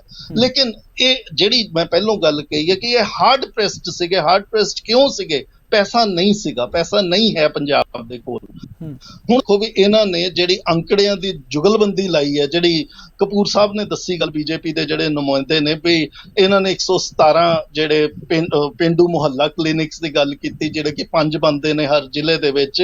ਉਹ ਠੀਕ ਹੈ, ਉਹ ਬਿਲਕੁਲ ਉਹਨਾਂ ਦੀ ਗੱਲ ਠੀਕ ਹੈ। ਇਹਨਾਂ ਨੇ ਥੋੜੀ ਐਲੋਕੇਸ਼ਨ ਹਰ ਜਗ੍ਹਾ ਕੀਤੀ ਹੈ। ਇਹ ਨਹੀਂ, ਇਹਨਾਂ ਨੇ ਊਣਾ ਨਹੀਂ ਰੱਖਿਆ ਕਿਸੇ ਵੀ ਸੈਕਟਰ ਨੂੰ। ਹਰੇਕ 66 ਕਰੋੜ ਰੁਪਈਆ ਮੂੰਗ ਦੇ ਲਈ ਰੱਖਿਆ, ਜਿੱਦਾਂ ਅਕਾਲੀ ਦਲ ਦੇ ਨੁਮਾਇੰਦੇ ਇੱਥੇ ਗੱਲ ਕਰ ਰਹੇ ਸੀਗੇ। ਇਹਨਾਂ ਨੇ ਹਰ ਸੈਕਟਰ ਨੂੰ ਫੰਡ ਦਿੱਤੀ ਹੈ, ਪਰ ਉਹ ਉਨੇ ਹੀ ਪੈਸਿਆਂ ਦੇ ਵਿੱਚੋਂ ਦਿੱਤੀ ਹੈ ਜੋ ਇਹਨਾਂ ਕੋਲ ਬਣਦਾ ਸੀਗਾ। ਇਹਨਾਂ ਨੇ ਹੁਣ ਜਿੱਥੇ ਇਸ ਸਰਕਾਰ ਨੇ ਅੰਕੜਿਆਂ ਦੀ ਜਾਦੂਗਰੀ ਦਿਖਾਈ ਹੈ, ਉਹ ਮੈਂ ਤੁਹਾਨੂੰ ਦੱਸ ਦਿੰਦਾ, ਆਪਣੇ ਸੋਰਸਿਸ ਦੇ ਵਿੱਚੋਂ ਜਿੱਥੋਂ ਇਹ ਪੈਸਾ ਮਾਲੀਆ ਇਕੱਠਾ ਕਰ ਸਕਦੇ ਸੀ, ਉਹ ਓਨਾ ਹੀ ਇਕੱਠਾ ਕਰ ਰਹੇ ਜਿੰਨਾ ਪਿਛਲੀਆਂ ਸਰਕਾਰਾਂ ਕਰ ਰਹੀਆਂ ਸੀ। ਮੇਰੇ ਸਾਹਮਣੇ ਬਜਟ ਖੁੱਲਿਆ ਪਿਆ, ਮੈਂ ਇਹਦਾ ਐਨਾਲਿਸਿਸ ਕਰ ਰਿਹਾ ਸੀ। ਪਿਛਲੀ ਸਰਕਾਰ ਦੇ ਜਿਹੜੇ ਐਸਟੀਮੇਟਸ ਨੇ ਉਹ ਕਹਿੰਦੇ 53.6% ਜਿਹੜਾ ਟੋਟਲ ਮਾਲੀਆ ਇਕੱਠਾ ਹੋ ਰਿਹਾ ਉਹ ਪੰਜਾਬ ਦੇ ਆਪਣੇ ਸੋਰਸਿਸ ਦੇ ਵਿੱਚੋਂ ਹੋ ਰਿਹਾ। ਇਹ ਸਰਕਾਰ ਜਿਹੜੀ ਹੈ 54.4%, ਕੋਈ ਬਹੁਤ ਵੱਡਾ ਮਿਰੈਕੁਲਸ, ਕੋਈ ਬਹੁਤ ਵੱਡੀ ਚੇਂਜ ਨਹੀਂ ਕੀਤੀ। ਅਸੀਂ ਅਜੇ ਵੀ ਸੈਂਟਰ ਦੇ ਉੱਤੇ ਹੀ ਰਿਲਾਇੰਟ ਹੈਗੇ ਆ, ਅਸੀਂ ਕੇਂਦਰ ਸਰਕਾਰ ਦੇ ਉੱਤੇ ਹੀ ਅਸੀਂ ਡਿਪੈਂਡੈਂਟ ਹੈ। ਦੂਜੀ ਚੀਜ਼ ਜਿਹੜੀ ਇਹਨਾਂ ਨੇ ਅੰਕੜਿਆਂ ਦੀ ਜਾਦੂਗਰੀ ਕੀਤੀ ਹੈ, ਕੈਪੀਟਲ ਐਕਸਪੈਂਡੀਚਰ, ਜਿਹੜਾ ਰੀਪੇਮੈਂਟ ਹੋਣੀ ਸੀ, ਜਿਹੜਾ ਲੋਨ ਦੇ ਵਿਆਜ ਜਾਂਦਾ ਉਹਦੀ ਰੀਪੇਮੈਂਟ ਜਿਹੜੀ ਹੋਣੀ ਹੈ, ਉਹਦੇ ਵਾਸਤੇ ਪਿਛਲੀ ਸਰਕਾਰ ਨੇ ਮਿੱਥਿਆ ਸੀਗਾ 17,000 ਕਰੋੜ ਰੁਪਈਆ, ਜਾਂ ਜੋ ਦਿੱਤਾ ਹੈ ਉਹ ਸੀਗਾ 17,000 ਕਰੋੜ। ਇਹ ਸਰਕਾਰ ਜਿਹੜੀ ਹੈ 16,000 ਕਰੋੜ ਰੁਪਈਆ ਮੋੜ ਰਹੀ ਹੈ। 1,000 ਕਰੋੜ ਰੁਪਈਆ ਇਹ ਘੱਟ ਮੋੜ ਰਹੇ ਹੈ ਪਿਛਲੀ ਸਰਕਾਰ ਦੇ ਨਾਲੋਂ, ਜਦੋਂ ਕਿ ਇਹਨਾਂ ਨੇ ਕਰਜ਼ਾ, ਬਿਲਕੁਲ ਉਹਨਾਂ ਦੀ ਗੱਲ ਠੀਕ ਹੈ, ਕਪੂਰ ਸਾਹਿਬ ਦੀ, ਕਰਜ਼ਾ ਲੈਣ ਚੱਲੇ ਨੇ 32,000 ਕਰੋੜ ਰੁਪਈਏ ਦਾ ਕਰਜ਼ਾ ਇਹ ਨਵਾਂ ਚੜਾਉਣ ਲੱਗੇ ਨੇ ਪੰਜਾਬ ਦੇ ਉੱਤੇ, ਜੋ ਇਹਨਾਂ ਦੇ ਬਜਟ ਦਸਤਾਵੇਜ਼ ਦੱਸਦੇ ਨੇ। ਔਰ ਇਸ ਵੇਲੇ ਹੈਰਾਨੀ ਦੀ ਗੱਲ ਇਹ ਹੈ ਕਿ ਇਹ 32,000 ਕਰੋੜ ਰੁਪਈਆ ਉਸ ਵੇਲੇ ਲੈਣ ਜਾ ਰਹੇ ਜਦੋਂ ਵਿਆਜ ਦੀ ਦਰ ਜਿਹੜੀ ਹੈ ਵੱਧ ਰਹੀ ਹੈ। ਜਿਹੜੀਆਂ ਪਿਛਲੀਆਂ ਸਰਕਾਰਾਂ ਸੀ ਉਹਨਾਂ ਨੂੰ ਕਿਤੇ ਨਾ ਕਿਤੇ ਫੋਰਚੂਨੇਟਲੀ ਔਰ ਅਨਫੋਰਚੂਨੇਟਲੀ ਇੱਕ ਫਾਇਦਾ ਹੋ ਰਿਹਾ ਸੀ, ਉਸ ਵੇਲੇ ਵਿਆਜ ਦੀ ਦਰ ਜਿਹੜੀ ਸੀ ਡਿੱਗ ਰਹੀ ਹੈ। ਇਸ ਵੇਲੇ ਵਿਆਜ ਦੀ ਦਰ ਜਿਹੜੀ ਵੱਧ ਰਹੀ ਹੈ, ਔਰ ਅਸੀਂ ਜੇ 32,000 ਕਰੋੜ ਰੁਪਈਆ ਹੁਣ ਲੈ ਕੇ ਆਵਾਂਗੇ, ਉਹ ਕਿਤੇ ਨਾ ਕਿਤੇ ਪੰਜਾਬ ਦੇ ਫਾਈਨੈਂਸ ਘਾਤਕ ਸਿੱਧ ਹੋਏਗਾ। ਦੂਸਰੀ ਚੀਜ਼ ਜਿਹੜੀ ਇਹਨਾਂ ਨੇ 20,000 ਕਰੋੜ ਰੁਪਈਆ ਵੇਜ਼ ਐਂਡ ਮੀਨਸ ਐਡਵਾਂਸਿਸ ਦੇ ਲਈ ਰੱਖਿਆ, ਉਹਦਾ ਮਤਲਬ ਹੈ ਵੀ ਜੇ ਰਿਜ਼ਰਵ ਬੈਂਕ ਤੋਂ ਤੁਸੀਂ ਪੈਸਾ ਲੈਂਦੇ ਹੋ ਤਾਂ ਉਹ ਰਿਜ਼ਰਵ ਬੈਂਕ ਤੁਹਾਨੂੰ ਜਿੰਨੀ ਵੀ ਵਿਆਜ ਦੀ ਦਰ ਹੈ ਉਸ ਤੋਂ 2% ਜ਼ਿਆਦਾ ਵਿਆਜ ਤੇ ਦੇਗਾ। ਤੁਸੀਂ ਉਸ ਨੂੰ, ਪਿਛਲੀ ਸਰਕਾਰ ਨੇ 5,000 ਕਰੋੜ ਰੁਪਈਆ ਰੱਖਿਆ, ਜਦਕਿ ਇਹ ਜਿਹੜੀ ਸਰਕਾਰ ਨੇ 20,000 ਕਰੋੜ ਰੁਪਈਆ ਉਹਦੀ ਕੀਤੀ ਹੈ। ਕਿੰਨਾ ਲੈਂਦੇ ਆ ਇਹ ਆਉਣ ਵਾਲਾ ਸਮਾਂ ਦੱਸੇਗਾ, ਲੇਕਿਨ ਉਹਦੇ ਉੱਤੇ ਵਿਆਜ ਦੀ ਦਰ ਹੋਰ ਜ਼ਿਆਦਾ ਮਹਿੰਗੀ ਮਿਲੇਗੀ। ਤਾਂ ਇਹ ਕੁਝ ਇਦਾਂ ਦੇ ਸਟੈਪਸ ਹੈ ਜਿਹਦੇ ਉੱਤੇ ਨਹੀਂ ਇਸ ਸਰਕਾਰ ਨੇ ਸੰਜੀਦਾ ਤਰੀਕੇ ਦੇ ਨਾਲ ਸੋਚਿਆ। ਠੀਕ ਹੈ। ਅਹਿਬਾਬ ਗਰੇਵਾਲ ਜੀ, ਸਿੱਧੇ ਤੌਰ ਤੇ ਜੋ ਬਜਟ ਐਕਸਪਰਟ ਨੇ ਉਹਨਾਂ ਨੇ ਤਾਂ ਸਾਰਾ ਪੋਤੜਾ ਹੀ ਫਰੋਲਤਾ। ਉਹਨਾਂ ਨੇ ਸਾਰਾ ਦੱਸਤਾ ਕਿ ਕਿਤੇ ਨਾ ਕਿਤੇ ਸਰਕਾਰ ਕਰਜ਼ ਫੇਰ ਲੈਣ ਜਾ ਰਹੀ ਹੈ। ਕਹਿੰਦੇ ਹੁੰਦੇ ਸੀ ਕਿ ਅਸੀਂ ਜਦੋਂ ਪੰਜਾਬ ਦੀ ਸੱਤਾ ਦੇ ਵਿੱਚ ਆਏ ਤਾਂ ਅਸੀਂ ਪੰਜਾਬ ਦਾ ਜਿਹੜਾ ਕਰਜ਼ਾ ਹੈ ਉਹ ਉਤਾਰਾਂਗੇ, ਪਰੰਤੂ ਤੁਸੀਂ ਤਾਂ ਹੁਣ ਫਿਰ ਚੜ੍ਹਾ ਨਹੀਂ ਜਾ ਰਹੇ ਹੋ। ਜਿਸ ਤਰ੍ਹਾਂ ਦੂਜੀ ਪਾਰਟੀਆਂ ਵੱਲੋਂ ਆਰੋਪ ਲਗਾਏ ਜਾ ਰਹੇ ਨੇ ਉਹ ਬਿਲਕੁਲ ਸਪਸ਼ਟ ਹੁੰਦੇ ਦਿਖਾਈ ਦੇ ਰਹੇ ਨੇ। ਨਾ ਤਾਂ ਤੁਸੀਂ ਦੇਖੋ ਔਰਤਾਂ ਨੂੰ ਲੈ ਕੇ ਜੋ ਗਰੰਟੀ ਸੀ ਉਸਦੇ ਬਾਰੇ ਕੋਈ ਟਿੱਪਣੀ ਕੀਤੀ ਹੈ ਇਸ ਪੂਰੇ ਸੈਸ਼ਨ ਦੇ ਵਿੱਚ, ਤੇ ਨਾ ਹੀ ਜਿਹੜਾ ਹੁਣ 300 ਯੂਨਿਟ ਤੁਸੀਂ ਫ੍ਰੀ ਕਰਨ ਜਾ ਰਹੇ ਹੋ ਇਸ ਦੇ ਵਿੱਚ ਵੀ ਕਿਤੇ ਨਾ ਕਿਤੇ ਭੰਬਲ ਭੁੱਸਾ। ਜੀ ਅਹਿਬਾਬ ਗਰੇਵਾਲ। ਚਰਨਜੀਤ ਜੀ, ਮੈਂ ਖੋਸਲਾ ਸਾਹਿਬ ਨੇ ਬੜੇ ਸੋਹਣੇ ਪੁਆਇੰਟ ਚੱਕਿਆ। ਉਦੋਂ ਪਹਿਲਾਂ ਮੈਂ ਇੱਕ ਦੋ ਜਵਾਬ ਦੇਣਾ। ਦੇਖੋ, ਸਿੰਬਲਿਜ਼ਮ ਬਹੁਤ ਹੋਇਆ ਅਕਾਲੀਆਂ ਵੇਲੇ, ਮੋਨੂਮੈਂਟਸ ਬਣ ਕੇ ਜੇ ਸੜਕ ਵੀ ਬਣਾਤੀ ਕੋਈ ਆਸਾਨ ਨਹੀਂ ਕੀਤਾ, ਬਟ ਸਿੰਬਲਿਜ਼ਮ ਹੋਇਆ, ਗਲੀਆਂ ਨਾਲੀਆਂ 'ਚ ਹੀ ਫਸੇ ਰਹੇ ਆ, ਸੋ ਸਿੰਬਲਿਜ਼ਮ ਹੈ ਪਹਿਲੀ ਗੱਲ।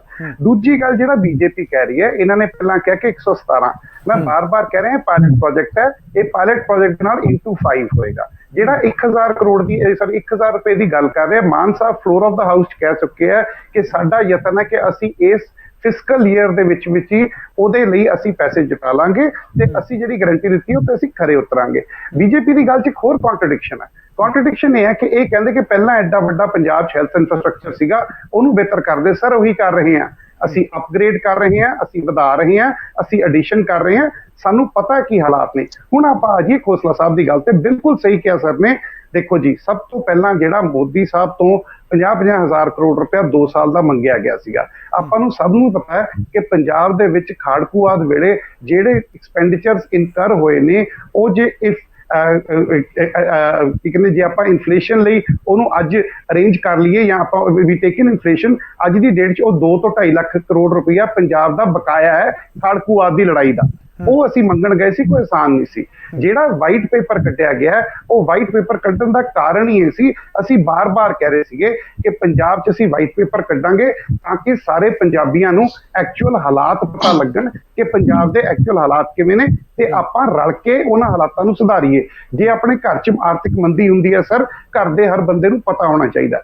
ਹੁਣ ਰਹੀ ਗੱਲ ਸਰ ਜਿਹੜਾ ਕਰਜ਼ਾ ਚੱਕਣ ਦੀ, ਮੈਂ ਤੁਹਾਨੂੰ ਇੱਕ ਗੱਲ ਦੱਸ ਰਿਹਾ ਕਿ ਅਸੀਂ ਜਿਹੜੇ ਆਪਣੀਆਂ ਇਨਕਮ ਨੇ ਉਹਦੇ ਅਸੀਂ ਸੋਰਸਿਸ ਬੜੇ ਲਿਮਿਟਡ ਦਰਸਾਏ ਨੇ। ਉਹ ਦਰਸਾਏ ਕਿਉਂ ਨੇ? ਬਿਕੋਜ਼ ਬਹੁਤ ਸਾਰੇ ਕ੍ਰੀਏਟਿਵ ਤਰੀਕੇ ਹੁੰਦੇ ਆ। ਮੈਂ ਤੁਹਾਨੂੰ ਛੋਟੀ ਜਿਹੀ ਉਦਾਹਰਨ ਦਿੰਦਾ ਕਿ ਲੁਧਿਆਣੇ ਦੀ ਐਮਸੀ ਜਿਹੜੀ ਹੈ, ਲੁਧਿਆਣੇ ਦੀ ਐਮਸੀ ਹੈ, ਉਹਦਾ ਜਿਹੜਾ ਐਡਵਰਟਾਈਜ਼ਮੈਂਟ ਹੈ, ਜਿਹੜਾ ਐਡਵਰਟਾਈਜ਼ਮੈਂਟ ਮਹਿਕਮਾ ਹੈ, ਉਹਦੇ ਚੋਂ ਆਮਦਨ ਹੋ ਰਹੀ ਸੀ 8 ਤੋਂ 9 ਕਰੋੜ ਰੁਪਇਆ। ਹਾਲਾਂਕਿ ਉਹਦੇ ਚ ਪੋਟੈਂਸ਼ੀਅਲ ਹੈਗਾ 3 ਤੋਂ 350 ਕਰੋੜ ਰੁਪਏ ਦੀ ਆਮਦਨ ਦਾ। ਸੋ ਅਸੀਂ ਜਿਹੜੇ ਇਹ ਡਾਇਵਰਸਿਫਿਕੇਸ਼ਨ ਆਫ ਇਨਕਮ ਸੋਰਸਸ ਨੇ ਉਹ ਕਰਾਂਗੇ। ਜਿਹੜਾ ਇਹਨਾਂ ਨੇ ਕਿਹਾ ਕਿ ਜੀਐਸਟੀ ਤੋਂ ਆਲਰੇਡੀ ਸਟੇਟਾਂ ਨੂੰ ਦੂਰ ਕਰ ਦਿੱਤਾ ਗਿਆ, ਤੇ ਜੇ ਸਟੇਟ ਦੂਰ ਹੈ ਤਾਂ ਕੀ ਸਟੇਟ ਦਾ ਹੱਕ ਨਹੀਂ ਬਣਦਾ ਕਿ ਟੈਕਸ ਦੀ ਚੋਰੀ ਰੋਕੀ ਜਾਵੇ? ਛੋਟਾ ਜਿਹਾ ਚਰਨਜੀਤ ਜੀ ਉਦਾਹਰਨ ਹੈ, ਲੁਧਿਆਣੇ ਸਟੇਸ਼ਨ ਤੇ ਰੋਜ਼ ਦੀ 12 ਤੋਂ 15 ਕਰੋੜ ਦੀ ਟੈਕਸ ਦੀ ਚੋਰੀ ਹੁੰਦੀ ਹੈ, ਜਿਹੜਾ 2 ਨੰਬਰ 'ਚ ਸਮਾਨ ਵਪਾਰੀਆਂ ਕੋ ਭੇਜਿਆ ਜਾਂਦਾ ਹੈ। ਜੇ ਠੀਕ ਹੈ, ਰਜੀਵ ਖੋਸਲਾ ਜੀ ਦਾ ਇੱਕ ਮਿੰਟ ਲੈ ਲੈਂਦੇ ਆ। ਜੀ ਖੋਸਲਾ ਸਾਹਿਬ। ਜੀ ਸਰ, ਬਿਲਕੁਲ ਗਰੇਵਾਲ ਸਾਹਿਬ, ਤੁਹਾਡੀ ਗੱਲ ਬਿਲਕੁਲ ਸਿਰ ਮੱਥੇ ਤੇ। ਮੈਂ ਤੁਹਾਡੀ ਗੱਲ ਦੇ ਨਾਲ ਸਹਿਮਤ ਹਾਂ ਵੀ ਆਉਣ ਵਾਲੇ ਟਾਈਮ ਦੇ ਵਿੱਚ ਤੁਸੀਂ ਸੋਰਸਸ ਹੋਰ ਜਨਰੇਟ ਕਰੋਗੇ, ਔਰ ਤੁਹਾਡੇ ਇਹ ਬਿਲਕੁਲ ਦਿਮਾਗ ਦੇ ਵਿੱਚ ਨੇ ਚੀਜ਼ਾਂ ਸਰਕਾਰ ਦੇ ਵੀ ਅਸੀਂ ਕੀ ਕਰਨਾ ਹੈ।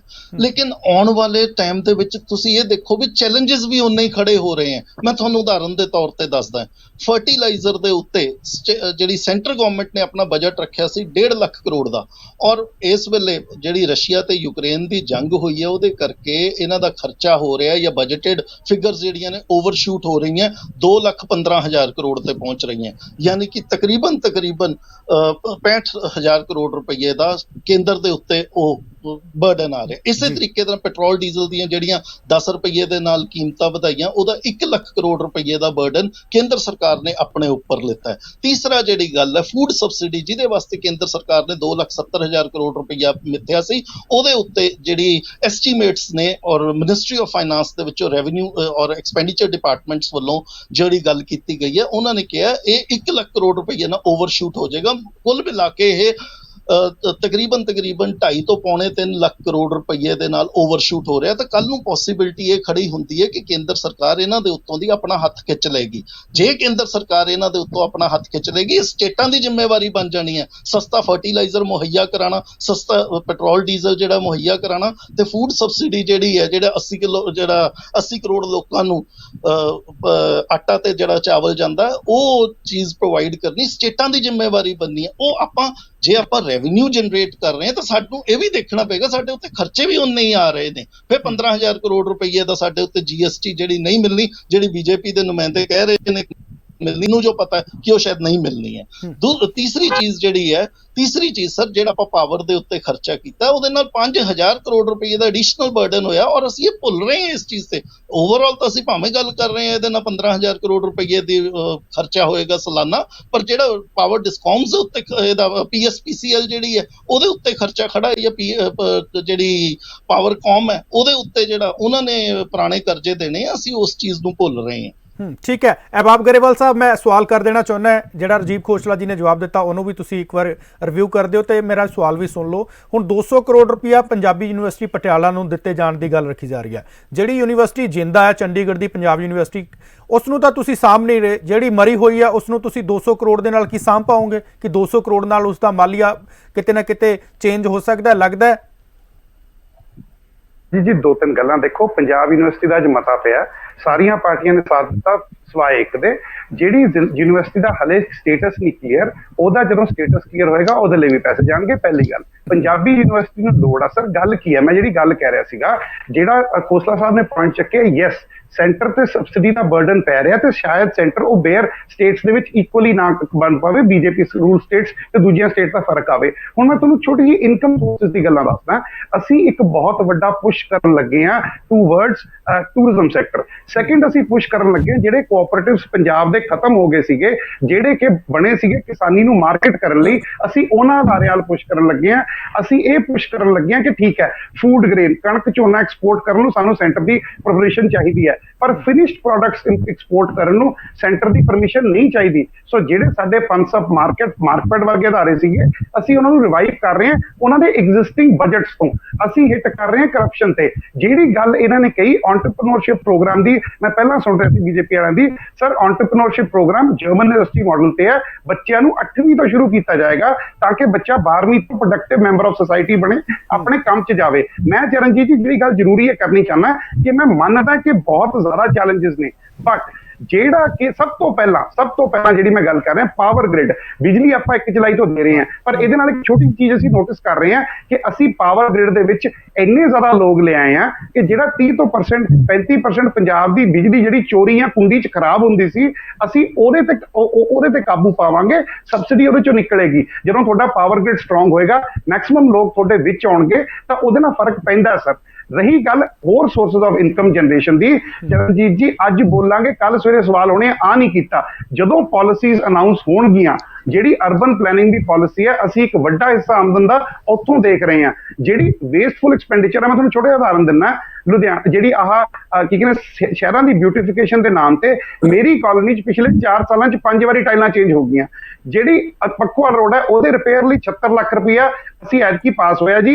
ਪਿਛਲੀ ਸਰਕਾਰ ਨੇ ਜਿਹੜਾ ਫੰਡ ਪਾਸ ਕੀਤਾ ਸੀਗਾ 80 ਲੱਖ ਰੁਪਇਆ, ਉਹਦਾ ਕੰਮ ਸ਼ੁਰੂ ਕਰਤਾ। ਅਸੀਂ ਰੋਕ ਕੇ ਕੀ ਕੀਤਾ ਕਿ ਭਾਈ 76 ਤੇ ਤੁਸੀਂ 1.5 ਕਰੋੜ ਲਾ ਰਹੇ ਹੋ, ਤੁਸੀਂ ਕਰੋੜ ਰੁਪਇਆ ਲਾ ਕੇ ਸਾਰੀ ਇੱਕ ਟੈਂਡਰ ਬਣਾ ਕੇ ਚੱਜ ਨਾ ਕਰ ਦਿਓ, 50 ਲੱਖ ਰੁਪਇਆ ਵਾਪਸ ਭੇਜ ਦਿਓ। ਸੋ ਛੋਟੀਆਂ ਚੀਜ਼ਾਂ ਜਿਹੜੀਆਂ ਹੁੰਦੀਆਂ ਨਾ ਚਰਨਜੀਤ ਜੀ, ਵਾਈਟ ਪੇਪਰ ਲਿਆਉਣ ਦਾ ਮਕਸਦ ਇਹ ਸੀ ਕਿ ਜਿੱਥੋਂ ਘੱਟ ਕਾਸਟ ਹੋਣੀਆਂ ਉੱਥੋਂ ਹੋਣਗੀਆਂ। ਐਜੂਕੇਸ਼ਨ ਹੈਲਥ ਤੇ ਅਸੀਂ ਐਗਜ਼ਿਸਟਿੰਗ ਇਨਫਰਾਸਟ੍ਰਕਚਰ ਨੂੰ ਬਿਹਤਰ ਕਰ ਰਹੇ ਹਾਂ। 1000 ਰੁਪਏ ਦੀ ਗਰੰਟੀ ਹੈ। ਜਿਹੜੇ ਵੀ ਸਕੂਲਸ ਜਾਂ ਜਿਹੜੇ ਵੀ ਮੁਹੱਲਾ ਕਲੀਨਿਕ ਬਣਨਗੇ, ਉਹ ਪਾਇਲਟ ਪ੍ਰੋਜੈਕਟ ਹੈ, ਉਹਨੂੰ into 5 ਕੀਤਾ ਜਾਏਗਾ। ਹੁਣ ਇਨਕਮ ਦੀ ਮੈਂ ਤੁਹਾਨੂੰ ਛੋਟੀ ਜਿਹੀ ਗੱਲ ਹੋਰ ਦੱਸ ਦਿੰਦਾ। ਇਨਕਮ ਦੀ ਪ੍ਰੋਬਲਮ ਇਹ ਸੀ ਸਰ ਪੰਜਾਬ 'ਚ ਕਿ ਚਾਹੇ ਟਰਾਂਸਪੋਰਟ ਹੋਵੇ, ਚਾਹੇ ਰੇਤਾ ਹੋਵੇ, ਚਾਹੇ ਕੋਈ ਵੀ ਚੀਜ਼ ਹੋਵੇ, ਦੇयर ਵਾਸ ਆਲਵੇਜ਼ ਅ ਪੋਲੀਟੀਕਲ ਇੰਟਰਸਟ, ਜਿਹਦੇ ਕਰਕੇ ਉਹ ਪੋਟੈਂਸ਼ੀਅਲ ਆਪਣੇ ਤੱਕ ਨਹੀਂ ਪਹੁੰਚ ਪਾਈ। ਸਾਡਾ ਮਕਸਦ ਇਹ ਹੈ ਕਿ ਪੰਜਾਬ ਦੀ ਇੰਡਸਟਰੀ ਤੇ ਪੰਜਾਬ ਦਾ ਹਰ ਕਿੱਤਾ ਬਿਨਾਂ ਇੰਟਰਫੇਰੈਂਸ ਤੋਂ ਆਪਣਾ ਮੈਕਸਿਮਮ ਪੋਟੈਂਸ਼ੀਅਲ ਅਚੀਵ ਕਰੇ। ਹਾਂ, ਆਪਣੇ ਘਰ ਦੇ ਹਾਲਾਤ ਬੁਰੇ ਨੇ, ਮੈਂ ਕਹਿਣਾ, ਪਰ ਜੇ ਆਪਾਂ ਰਲ ਕੇ ਹੱਲਾ ਮਾਰਾਂਗੇ, 1-2 ਸਾਲਾਂ 'ਚ ਇਹ ਹਾਲਾਤ ਠੀਕ ਵੀ ਹੋਣਗੇ ਤੇ 1-2 ਸਾਲ 'ਚ ਬਿਹਤਰ ਹੋ ਕੇ ਵੀ ਸਾਹਮਣੇ ਨਜ਼ਰ ਆਉਣ। ਠੀਕ ਹੈ। ਪਰਮਵੀਰ ਜੀ, ਤੁਹਾਨੂੰ ਪੁੱਛ ਲੈਣਾ ਚਾਹੁੰਦਾ ਹੈ ਕਿ ਤੁਸੀਂ ਲੰਬਾ ਅਰਸਾ ਸਰਕਾਰਾਂ ਦੇ ਵਿੱਚ ਰਹੇ ਹੋ ਤੇ ਮੈਨੂੰ ਇਸ ਗੱਲ ਦਾ ਜਵਾਬ ਦੇ ਦਿਓ ਕਿ ਕਿੱਥੋਂ ਰੈਵਨਿਊ ਜਨਰੇਟ ਹੋ ਸਕਦਾ? ਦੇਖੋ ਜੀ, ਰੈਵਨਿਊ ਜਨਰੇਸ਼ਨ ਦੀ ਗੱਲ ਜਿਹੜੀ ਹੁੰਦੀ ਹੈ, ਸਾਰਿਆਂ ਨਾਲੋਂ ਪਹਿਲਾਂ ਹੁੰਦਾ ਵੀ ਸਰਕਾਰ ਆਪਣਾ ਜਿਹੜਾ ਖਰਚਾ ਉਹਨੂੰ ਘਟਾਵੇ। ਪਹਿਲਾਂ ਘਰ ਤੋਂ ਸ਼ੁਰੂ ਹੁੰਦੀ ਹੈ ਜੀ, ਪਰ ਇਸ ਸਰਕਾਰ ਨੇ ਰੈਵਨਿਊ ਜਨਰੇਸ਼ਨ ਤਾਂ ਕੀ, ਰੈਵਨਿਊ ਲੁਟਾਉਣ ਦਾ ਪੂਰਾ ਇਹਨਾਂ ਨੇ ਮਨ ਬਣਾਇਆ ਹੋਇਆ ਹੈ। ਤੁਸੀਂ ਜਾਣ ਕੇ ਹੈਰਾਨ ਹੋਵੋਗੇ ਵੀ ਜਿਹੜਾ ਪਹਿਲੇ ਦਿਨ ਦਾ ਸੈਸ਼ਨ ਸੀ, ਸਿਰਫ ਇਸ ਕਰਕੇ 2 ਘੰਟੇ ਲਈ ਸਥਗਿਤ ਕਰ ਦਿੱਤਾ ਗਿਆ, ਜਿਹਦੀ ਕਾਸਟ ਲੋਕਾਂ ਦੀ ਜੇਬ ਦੇ ਉੱਪਰ, ਪੰਜਾਬ ਦੇ ਲੋਕਾਂ ਦੀ ਜੇਬ ਉੱਪਰ 75 ਲੱਖ ਰੁਪਇਆ ਪਿਆ, ਕਿਉਂਕਿ ਸਾਡੇ CM ਸਾਹਿਬ ਨੇ ਤਿਰੰਗਾ ਯਾਤਰਾ ਕੱਢਣ ਲਈ ਹਿਮਾਚਲ ਜਾਣਾ ਸੀ। ਇਹ ਸਿੰਸੀਅਰਿਟੀ ਇਹਨਾਂ ਦੀ ਸਰਕਾਰ ਦੀ ਇੱਥੋਂ ਪਤਾ ਲੱਗਦੀ ਹੈ। ਤੁਸੀਂ ਜਨਰੇਸ਼ਨ ਦੀ ਜਿਹੜੀ ਰੈਵਨਿਊ ਜਨਰੇਸ਼ਨ ਦੀ ਇਹ ਗੱਲ ਕਰ ਰਹੇ ਨੇ ਜੀ, ਮੈਂ ਪੰਜਾਬ ਯੂਨੀਵਰਸਿਟੀ ਦਾ ਵਿਦਿਆਰਥੀ ਰਿਹਾ, ਸਟੂਡੈਂਟ ਲੀਡਰ ਰਿਹਾ। ਮੈਂ ਗੱਲ ਸੁਣ ਕੇ ਹੈਰਾਨ ਆ ਕਿ ਆਪ ਦੇ ਪ੍ਰਵਕਤਾ ਕਹਿ ਰਹੇ ਆ ਵੀ ਪੰਜਾਬ ਯੂਨੀਵਰਸਿਟੀ ਦਾ ਸਟੇਟਸ ਕਲੀਅਰ ਨਹੀਂ ਹੈ ਸਰਕਾਰ ਨੂੰ। ਦੇਖੋ ਸਟੇਟਸ ਕਲੀਅਰ ਹੋਇਆ 40% ਸਰਕਾਰ ਨੇ ਦੇਣਾ ਹੁੰਦਾ। ਚਲੋ ਪਿਛਲੀਆਂ ਸਰਕਾਰਾਂ ਨੇ ਨਹੀਂ ਦਿੱਤਾ ਜਾਂ ਘੱਟ ਦਿੱਤਾ, ਤੁਸੀਂ ਤਾਂ 1 ਰੁਪਿਆ ਵੀ ਨਹੀਂ ਦਿੱਤਾ 40% ਦਾ ਜੋ ਤੁਸੀਂ ਬਣਨਾ ਸੀ। ਜਿਹੜੀ ਇਹ ਪੰਜਾਬ ਯੂਨੀਵਰਸਿਟੀ ਦੀ ਗੱਲ ਕਰ ਰਹੇ ਨੇ, ਤੁਸੀਂ ਜਾਣ ਕੇ ਹੈਰਾਨ ਹੋਵੋਗੇ। ਆ ਮੇਰੇ ਕੋਲ ਕੋਰਟ ਦਾ ਆਰਡਰ ਪਿਆ ਜੀ। ਇਹ ਜਿਹੜਾ ਆਰਡਰ ਹੈ ਇਹਦੇ ਵਿੱਚ ਜਿਹੜਾ ਸਟੇਟ ਆਫ ਪੰਜਾਬ ਪਾਰਟੀ ਹੈ, ਤੇ ਤੁਸੀਂ ਜਾਣ ਕੇ ਹੈਰਾਨ ਹੋਵੋਗੇ ਵੀ ਸਾਡੇ ਸਰਕਾਰ ਦੇ ਏਜੀ ਆਫਿਸ ਦੇ ਕਿਸੇ ਵੀ ਇੱਕ ਵਕੀਲ ਦੇ ਕੋਲ ਟਾਈਮ ਨਹੀਂ ਸੀ ਵੀ ਉਹ ਪੰਜਾਬ ਦਾ ਪੱਖ ਹਾਈ ਕੋਰਟ ਦੇ ਵਿੱਚ ਰੱਖ ਸਕੇ। ਇਹਨਾਂ ਵੱਲੋਂ ਕੋਈ ਵਕੀਲ ਪੇਸ਼ ਨਹੀਂ ਹੋਇਆ। ਚਲੋ ਪਰਮਵੀਰ ਜੀ ਇਹਨੂੰ ਮੁੱਦੇ ਨੂੰ ਛੱਡ ਦਿਓ। ਮੈਂ ਮੁੱਦੇ ਤੇ ਆਉਣਾ ਚਾਹੁੰਦਾ, ਮੈਂ ਡੀਰੇਲ ਨਹੀਂ ਹੋਣਾ ਚਾਹੁੰਦਾ। ਮੈਂ ਪੁੱਛਣਾ ਚਾਹੁੰਦਾ ਪਰਮਵੀਰ ਜੀ ਮੈਂ ਪੁੱਛਣਾ ਚਾਹੁੰਦਾ ਕਿ ਅੱਜ ਅਕਾਲੀ ਦਲ ਸੱਤਾ ਦੇ ਵਿੱਚ ਹੁੰਦਾ ਤਾਂ ਇਸ ਬਜਟ ਦੇ ਵਿੱਚ ਕੀ ਨਵਾਂ ਹੋਣਾ ਸੀ? ਕਿੱਥੋਂ ਪੈਸਾ ਕਿੱਥੋਂ ਰੈਵਨਿਊ ਜਨਰੇਟ ਕਰ ਸਕਦੇ ਸੀ? ਉਹ ਗੱਲ ਦੱਸ ਦਿਓ ਨਾ।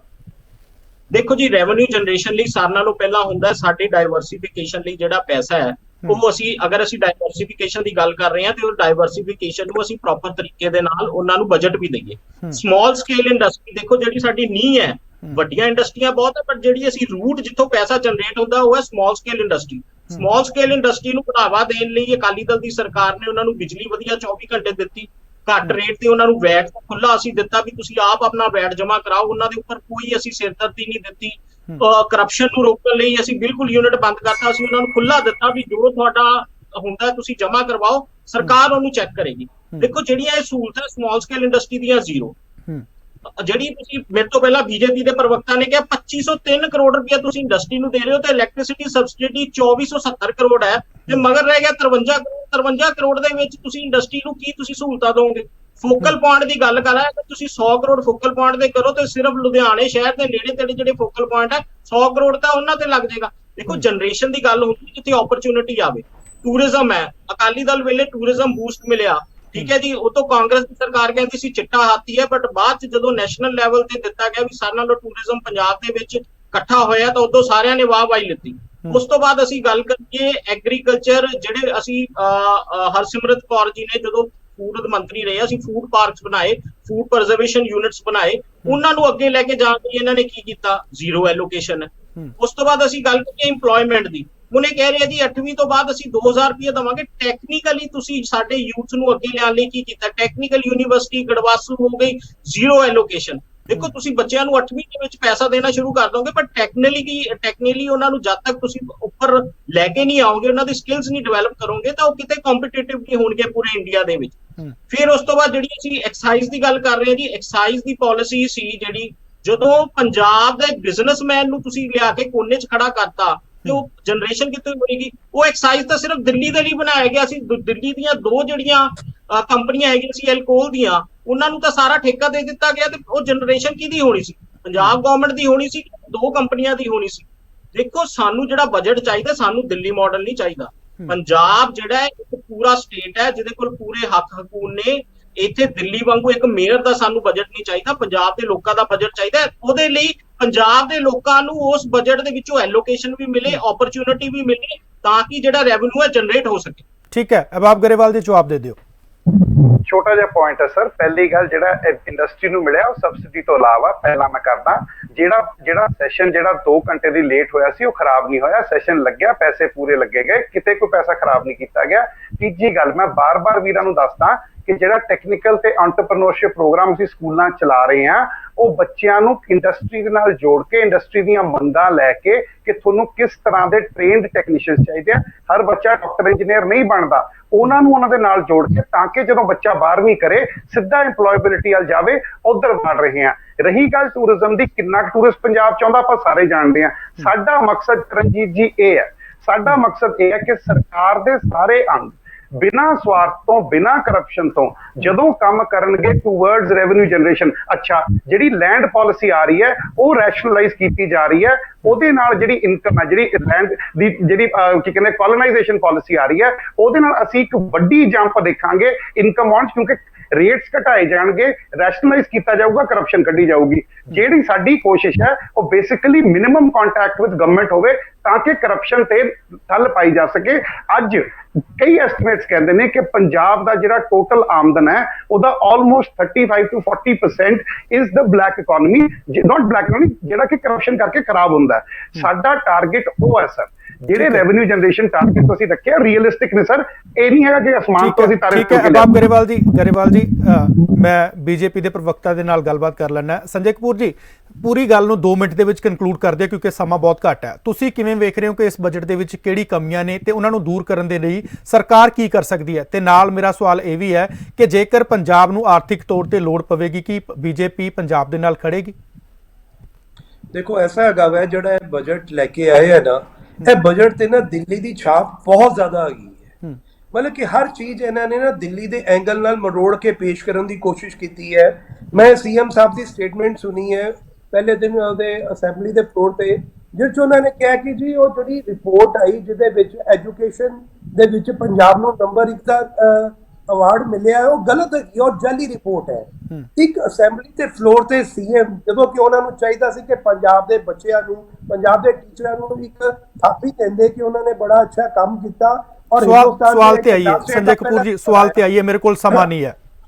ਅੱਛਾ, ਦੂਸਰਾ ਪੁਆਇੰਟ ਜਿਹੜਾ ਆ ਗਿਆ ਨਾ, ਦੇਖੋ ਇਹਨਾਂ ਨੂੰ ਜਿਹੜਾ ਜ਼ਰੂਰਤ ਹੈਗੀ ਹੈ ਨਾ ਇਸ ਟਾਈਮ, ਉਹਦੀ ਜ਼ਰੂਰਤ ਹੈ ਕਿ ਆਪਣੇ ਰੈਵਨਿਊ ਨੂੰ ਵਧਾਉਣ ਵਾਸਤੇ, ਰੈਵਨਿਊ ਨੂੰ ਵਧਾਉਣ ਲਈ ਇਹਨਾਂ ਨੂੰ ਜਿਹੜੇ ਇੰਡੀਆ ਦੇ ਪਿੱਛੇ ਮਾਡਲ ਚੱਲਦੇ ਪਏ ਹੈਗੇ ਨਾ, ਉਹਨਾਂ ਨੂੰ ਅਡਾਪਟ ਕਰਨਾ ਚਾਹੀਦਾ। ਇਹਨਾਂ ਨੇ ਲਿਕਰ ਦੀ ਗੱਲ ਕੀਤੀ, ਲਿਕਰ ਦੀ ਜਿਹੜੀ ਪਾਲਿਸੀ ਹੈ ਲੈ ਕੇ ਆਏ, ਅੱਜ ਹਾਈ ਕੋਰਟ ਤੋਂ ਸਟੇ ਹੋ ਗਿਆ। ਜੇ ਕਰਨਾਟਕਾ ਦਾ ਮਾਡਲ ਅਡਾਪਟ ਕਰ ਲੈਂਦੇ ਨਾ, ਅੱਜ ਦੀ ਡੇਟ ਹਿੰਦੁਸਤਾਨ ਸਭ ਤੋਂ ਵਧੀਆ ਮਾਡਲ ਜੇ ਲਿਕਰ 'ਚ ਚੱਲ ਰਿਹਾ ਨਾ, ਉਹ ਕਰਨਾਟਕਾ ਦਾ ਮਾਡਲ ਹੈਗਾ ਵਾ। ਉਹ ਮਾਡਲ ਅਡਾਪਟ ਕਰ ਲੈਂਦੇ ਨਾ ਤੇ ਉਹਦੇ ਨਾਲ ਪੰਜਾਬ ਦਾ ਰੈਵਨਿਊ ਕਾਫੀ ਇੰਕਰੀਜ਼ ਹੋ ਸਕਦਾ ਸੀ। ਸੋ ਇਹਨਾਂ ਨੇ ਉਹਦੇ ਵੱਲ ਧਿਆਨ ਨਹੀਂ ਕੀਤਾ ਹੈਗਾ ਜਾ ਕੇ। ਦੂਸਰਾ, ਇਹਨਾਂ ਨੇ ਇੱਕ ਟੈਕਸ ਟੈਰਰਿਜ਼ਮ ਪੰਜਾਬ ਦੇ ਵਿੱਚ ਬਣਾਉਣ ਦੀ ਕੋਸ਼ਿਸ਼ ਕਰਦੇ ਪਏ ਹੈ। ਜਿਹੜਾ ਨਵਾਂ ਟੈਕਸ ਐਂਡ ਇੰਟੈਲੀਜੈਂਸ ਯੂਨਿਟ ਇਹਨਾਂ ਨੇ ਕ੍ਰੀਏਟ ਕੀਤਾ ਹੈਗਾ ਵਾ, ਇਹਦੇ ਨਾਲ ਹੋਏਗਾ ਕਿ ਜਿਹੜੀ ਇਨਵੈਸਟਮੈਂਟ ਪੰਜਾਬ ਦੇ ਵਿੱਚ ਆਣੀ ਨਹੀਂ ਹੈ ਨਾ, ਉਹ ਵੀ ਭੱਜ ਜਾਏਗੀ। ਦੂਸਰਾ, ਲਾਅ ਐਂਡ ਆਰਡਰ ਇਹਨਾਂ ਨੇ ਇੰਨਾ ਖਰਾਬ ਕਰ ਦਿੱਤਾ ਹੈ ਪੰਜਾਬ ਦੇ ਵਿੱਚ। ਕਿਆ ਤੁਹਾਨੂੰ ਲੱਗਦਾ ਹੈ ਕਿ ਕੋਈ ਬੰਦਾ ਅੱਜ ਦੀ ਡੇਟ ਦੇ ਵਿੱਚ ਪੰਜਾਬ ਜਾ ਕੇ ਪੈਸਾ ਲਗਾਏਗਾ ਜਦੋਂ ਦਿਨ ਦਿਹਾੜੇ ਲੋਕਾਂ ਦੀ ਹੱਤਿਆਵਾਂ ਹੁੰਦੀਆਂ ਪਈਆਂ, ਇੰਨੇ ਮਰਡਰ ਹੋ ਚੁੱਕੇ ਹੈ? ਕਿਹੜਾ ਬੰਦਾ ਆ ਕੇ ਪੰਜਾਬ ਦੇ ਵਿੱਚ ਇੱਥੇ ਪੈਸਾ ਲਗਾਏਗਾ? ਇਨਸੈਂਟਿਵ ਇਹਨਾਂ ਨੇ ਇੰਡਸਟਰੀ ਨੂੰ ਕੋਈ ਨਹੀਂ ਦਿੱਤਾ, ਕੋਈ ਸਬਸਿਡੀ ਇਹਨਾਂ ਨੇ ਪ੍ਰੋਵਾਈਡ ਨਹੀਂ ਕੀਤੀ। ਬਿਜਲੀ ਅੱਜ ਦੀ ਡੇਟ ਵੀ ਉਨੀ ਦੀ ਉਨੀ ਮਹਿੰਗੀ ਹੋਈ ਹੈ ਤੇ ਪੰਜਾਬ ਦੇ ਇਨਵੈਸਟਮੈਂਟ ਆਏਗੀ ਕਿੱਥੋਂ? ਕੱਲ ਪੰਜਾਬ ਨੂੰ ਲੋੜ ਪਵੇ ਤਾਂ ਆਰਥਿਕ ਤੌਰ ਤੇ ਬੀਜੇਪੀ ਖੜੇਗੀ, ਕੇਂਦਰ ਸਰਕਾਰ ਪੰਜਾਬ ਦਾ ਸਾਥ ਦੇਗੀ? ਬਿਲਕੁਲ, ਜੇ ਸਹੀ ਨੀਤੀਆਂ ਨਾਲ, ਸਹੀ ਇਰਾਦੇ ਨਾਲ ਪੰਜਾਬ ਨੂੰ ਪੰਜਾਬ ਦੇ ਕਰਜ਼ੇ ਤੋਂ ਬਾਹਰ ਕੱਢਣ ਦੀ ਕੋਸ਼ਿਸ਼ ਕਰਨਗੇ, ਭਾਰਤੀ ਜਨਤਾ ਪਾਰਟੀ ਪੂਰਾ ਸਹਿਯੋਗ ਕਰੇਗੀ। ਪਰ ਸਮੱਸਿਆ ਕਿਆ ਹੋ ਰਹੀ ਹੈ ਚਰਨਜੀਤ ਜੀ, ਇਹ ਕਹਿੰਦੇ ਕੁਝ ਪਏ ਹੈ, ਕਰਦੇ ਕੁਝ ਪਏ ਹੈ। ਇੱਕ ਪਾਸੇ ਐਕਸਪੈਂਡੀਚਰ ਘਟਾਉਣ ਦੀ ਗੱਲ ਕਰਦੇ ਹੈਗੇ ਕਿ ਆਪਾਂ ਖਰਚੇ ਘਟਾਣੇ ਹੈਗੇ ਹੈ, ਦੂਜੇ ਪਾਸੇ ਜਦੋਂ ਬੇਸਿਕਲੀ ਸੀਐਮ ਸਾਹਿਬ ਨੇ ਸ਼ਪਥ ਲੈਣੀ ਸੀ, ਉੱਥੇ ਜਾ ਕੇ 2-2.5 ਕਰੋੜ ਰੁਪਏ ਇਹਨਾਂ ਨੇ ਖਰਚ ਕਰਤਾ। ਜੇ ਵਾਕਈ ਸਿੰਪਲਿਸਿਟੀ ਚਾਹੁੰਦੇ ਬੇਸਿਕਲੀ ਕਿ ਖਰਚੇ ਘਟਾਣੇ ਹੈ, ਰਾਜ ਭਵਨ 'ਚ ਵੀ ਜਾ ਕੇ ਸ਼ਪਥ। ਚਲੋ ਉਹ ਤਾਂ ਇਹਨਾਂ ਨੇ ਇੱਕ ਪੈਨਸ਼ਨ ਇੱਕ ਰੈਂਕ ਨਾਲ ਪੈਸਾ ਵਾਪਸ ਵੀ ਕਰ ਲਿਆ ਨਾ, ਉਹ ਤਾਂ ਜੇ ਇੱਕ ਪਾਸੇ ਖਰਚਦੇ ਆ ਤਾਂ ਕਿਤੇ ਕਿਤੇ ਦਿਖਾਉਂਦੇ ਵੀ ਨਹੀਂ। ਸਿਕਿਉਰਿਟੀ ਘਟਾਉਣ ਦਾ ਇਹਨਾਂ ਨੇ ਕਹਿ ਕੇ ਕਿ ਜੀ ਆਪਾਂ ਖਰਚਾ ਬਤਾਵਾਂਗੇ, ਉੱਥੇ ਆਪਣੇ ਜਿਹੜੇ ਰਾਜ ਸਭਾ ਦੇ ਐਮਪੀ ਗਿਆ ਉਹਨਾਂ ਨੂੰ ਇੰਨੀ ਸਿਕਿਉਰਿਟੀ ਦੇ ਦਿੱਤੀ। ਇੱਕ ਪਾਸੇ ਖਰਚਾ ਘਟਾਇਆ, ਦੂਜੇ ਪਾਸੇ ਖਰਚਾ ਵਧਾ ਦਿੱਤਾ। ਪ੍ਰੈਕਟੀਕਲੀ ਕਿਆ ਹੈਗਾ ਵੈ ਕਿ ਲੋਕੀ ਤੁਹਾਡੇ ਪਿੱਛੇ, ਆਮ ਆਦਮੀ ਪਿੱਛੇ ਤਾਂ ਲੱਗਣਗੇ ਕਿ ਜੇ ਬੇਸਿਕਲੀ ਜੋ ਇਹ ਕਹਿੰਦੇ ਪਏ ਨਾ ਕਰਨ, ਇਹ ਕਹਿ ਕੁਛ ਰਹੇ ਹੈ, ਕਰ ਕੁਛ ਰਹੇ ਹੈ। ਔਰ ਸੰਗਰੂਰ ਦੇ ਬਾਈ ਇਲੈਕਸ਼ਨ ਨੇ ਇਹ ਗੱਲ ਇਹਨਾਂ ਨੂੰ ਬੜੇ ਚੰਗੇ ਤਰੀਕੇ ਦਿਖਾ ਦਿੱਤੀ ਹੈ। ਇੰਨੀ ਜਲਦੀ ਕਿਸੇ ਸਰਕਾਰ ਦਾ ਪਤਨ ਨਹੀਂ ਹੋਇਆ 3 ਮਹੀਨੇ ਦੇ ਵਿੱਚ ਜਿੰਨਾ ਆਮ ਆਦਮੀ ਪਾਰਟੀ ਦਾ ਹੋਇਆ। ਠੀਕ ਹੈ ਸੰਜੇ ਕਪੂਰ ਜੀ, ਸੰਗਰੂਰ ਦਾ ਇਲੈਕਸ਼ਨ ਇਸ ਚੀਜ਼ ਦਾ ਬੜਾ ਵੱਡਾ ਗਵਾਹ ਹੈਗਾ ਵਾ। ਠੀਕ ਹੈ ਰਜੀਵ ਖੋਸਲਾ ਜੀ, 2 ਮਿੰਟ ਦੇ ਵਿੱਚ ਆਪਣੀ ਗੱਲ ਕੰਪਲੀਟ ਕਰ ਦਿਓ। ਮੈਂ ਪੁੱਛਣਾ ਚਾਹੁੰਦਾ ਹਾਂ ਕਿ ਸਰਕਾਰ ਲੁਕਵੇਂ ਟੈਕਸ ਕਿਹੜੇ ਲੈ ਕੇ ਆ ਰਹੀ ਹੈ? ਸਰਕਾਰ ਦੇ ਦੇਖੋ ਜਿਹੜੇ ਲੁਕਵੇਂ ਟੈਕਸ ਹੈ ਉਹ ਹੈਗਾ, ਜਿੱਦਾਂ ਜਦੋਂ ਅਸੀਂ ਰੈਵਨਿਊ ਵਾਲੇ ਪਾਸੇ ਦੇਖਦੇ ਹਾਂ ਤਾਂ ਜਿਹੜਾ ਸਟੈਂਪ ਡਿਊਟੀ, GST ਨੇ ਕੀ ਕੀਤਾ ਕਿ ਜਿੰਨੀਆਂ ਵੀ ਜਿਹੜੀਆਂ ਸਟੇਟ ਦੇ ਹੱਥ ਦੇ ਵਿੱਚ ਸੋਰਸਸ ਸੀਗੇ ਉਹ ਤਾਂ ਸੈਂਟਰ ਦੇ ਹੱਥ 'ਚ ਚਲੇ ਗਏ, ਉਹਨੂੰ ਤਾਂ ਛੱਡ ਦਈਏ, ਤੇ ਜੋ ਸਟੇਟ ਦੇ ਹੱਥ ਦੇ ਵਿੱਚ ਰਹਿ ਗਏ ਆ ਉਹ ਸਾਰੇ ਦੇ ਸਾਰੇ ਵੱਧ ਰਹੇ, ਟੈਕਸ ਔਨ ਵਹੀਕਲਸ ਵੱਧ ਰਹੇ ਆ, ਸਟੈਂਪ ਡਿਊਟੀ ਵਧਾਉਣ ਲੱਗੇ, ਰਜਿਸਟ੍ਰੇਸ਼ਨ ਜਿਹੜਾ ਹੈ ਉਹ ਲੈਂਡ ਦੀ ਉਹ ਵਧਣ ਲੱਗੀ ਹੈ, ਜੋ ਇਹਨਾਂ ਨੇ ਲਿਖਿਆ ਹੁਣ ਇਹ ਵਧਾ ਕੇ ਕਰਨ ਲੱਗੇ ਆ ਜਾਂ ਉਹਦੇ ਵਿੱਚੋਂ ਕਰਪਸ਼ਨ ਖਤਮ ਕਰਕੇ ਕਰਨ ਲੱਗੇ ਆ, ਤਾਂ ਗਰੇਵਾਲ ਸਾਹਿਬ ਜ਼ਿਆਦਾ ਜਵਾਬ ਦੇ ਸਕਦੇ ਆ। ਦੂਜੀ ਚੀਜ਼ ਜਿਹੜੀ ਸਰ ਤੁਸੀਂ ਇੱਕ ਚੀਜ਼ ਗੱਲ ਹੋ ਰਹੀ ਸੀ, ਕਿਉਂਕਿ ਕਨਕਲੂਡਿੰਗ ਰਿਮਾਰਕਸ ਦੀ ਤੁਸੀਂ ਗੱਲ ਕੀਤੀ ਹੋਈ ਹੈ, ਤਾਂ ਜਿੰਨੇ ਕਿ ਸਰਕਾਰ ਜੇ ਇਹ ਕਹਿੰਦੀ ਹੈ, ਜਿਸ ਤਰ੍ਹਾਂ ਗਰੇਵਾਲ ਸਾਹਿਬ ਨੇ ਇਹ ਗੱਲ ਬਿਆਨ ਕੀਤੀ ਹੈ ਕਿ ਅਸੀਂ ਸੋਰਸਸ ਦੇਖ ਰਹੇ ਹਾਂ ਰੈਵਨਿਊ ਜਨਰੇਸ਼ਨ ਦੇ, ਤਾਂ ਤੁਹਾਡੇ ਸਾਹਮਣੇ ਸਰ ਉਹਨੇ ਚੈਲੰਜਸ ਵੀ ਆ ਕੇ ਖੜੇ ਹੋ ਰਹੇ, ਤੁਹਾਡੇ ਸਾਹਮਣੇ ਸਭ ਤੋਂ ਵੱਡਾ ਚੈਲੰਜ ਖੜਾ 15,600 ਕਰੋੜ ਰੁਪਈਆ ਦਾ, ਜਿਹੜਾ ਤੁਸੀਂ ਫੀਮੇਲਸ ਨੂੰ 1,000 ਰੁਪਈਆ ਦੇਣਾ ਹੈ। ਉਸ ਤੋਂ ਇਲਾਵਾ ਜਿਹੜਾ ਦੂਸਰਾ ਚੈਲੰਜ, ਮੈਂ ਪਹਿਲੋਂ ਵਾਲੀ ਗੱਲ ਇੱਕ ਵਿੱਚ ਉਹਦੀ ਮੈਨੂੰ ਚੇਤਾ ਆ ਗਈ, ਜਿਹੜੀ ਪਾਵਰ ਦੇ ਉੱਤੇ ਤੁਸੀਂ 5-6,000 ਕਰੋੜ ਰੁਪਈਆ ਦਿੱਤਾ 300 ਯੂਨਿਟਸ ਦੇ ਲਈ, ਸਾਨੂੰ ਇਹ ਵੀ ਚੀਜ਼ ਚੇਤੇ ਰੱਖਣੀ ਪਏਗੀ ਕਿ ਅਸੀਂ ਇਸ ਵੇਲੇ ਕੋਲਾ ਜਿਹੜਾ ਖਰੀਦ ਰਹੇ ਹਾਂ ਇੰਪੋਰਟਡ ਕੋਲ ਹੈ, ਕੋਲ ਇੰਡੀਆ ਦਾ ਕੋਲਾ ਨਹੀਂ ਹੈ, ਔਰ ਇੰਪੋਰਟਡ ਕੋਲ ਜਿਹੜਾ ਹੈ $70 ਪਰ ਟਨ ਹੁੰਦਾ ਸੀ, ਉਹ ਆਲਮੋਸਟ $300 ਪਰ ਟਨ ਜਾ ਚੁੱਕਾ ਹੈ, ਤੇ ਇਹ ਜਿਹੜਾ ਹੈ ਖਰਚਾ ਇਹ ਫਿਰ ਸਟੇਟ ਦੇ ਸਿਰ ਤੇ ਮੜਿਆ ਜਾਏਗਾ ਕੇਂਦਰ ਦੇ ਵੱਲੋਂ ਦੀ। ਦੂਸਰੀ ਚੀਜ਼, ਜਿਹੜਾ ਤੁਸੀਂ ਕੈਪੀਟਲ ਇਨਵੈਸਟਮੈਂਟ ਕਰਨੀ ਹੈ ਸਰ, ਜਿਹੜੇ ਅਸੀਂ ਸਕੂਲਾਂ ਦੀ ਉਸਾਰੀ ਕਰਨੀ ਹੈ, ਕੋਈ ਸੋਲਰ ਪਾਵਰ ਪ੍ਰੋਜੈਕਟ ਲਾਉਣੇ ਆ, ਕੋਈ ਹਸਪਤਾਲ ਬਣਾਉਣੇ ਆ, ਇਹਦੇ ਲਈ ਤੁਸੀਂ ਕਿੰਨਾ ਖਰਚਾ ਕੀਤਾ? ਸਿਰਫ 11,000 ਕਰੋੜ ਰੁਪਈਆ। ਤੁਸੀਂ ਮੈਨੂੰ ਕਰੈਕਟ ਕਰ ਦੇਣਾ ਜੇ ਮੈਂ ਗਲਤ ਬੋਲ ਰਿਹਾ ਜੀ, 10,981 ਕਰੋੜ ਰੁਪਈਆ ਟੂ ਬੀ ਪ੍ਰੀਸਾਈਜ਼। ਪਿਛਲੀ ਸਰਕਾਰ ਨੇ 10,000 ਕਰੋੜ ਰੁਪਈਆ ਰੱਖਿਆ, ਤੁਸੀਂ 10,981 ਕਰੋੜ ਰੁਪਈਆ। ਰਾਜੀਵ ਜੀ ਕੰਕਲੂਡ ਕਰੋ, ਸਮਾਂ ਬਹੁਤ ਘੱਟ ਹੈ ਮੇਰੇ ਕੋਲ ਜੀ।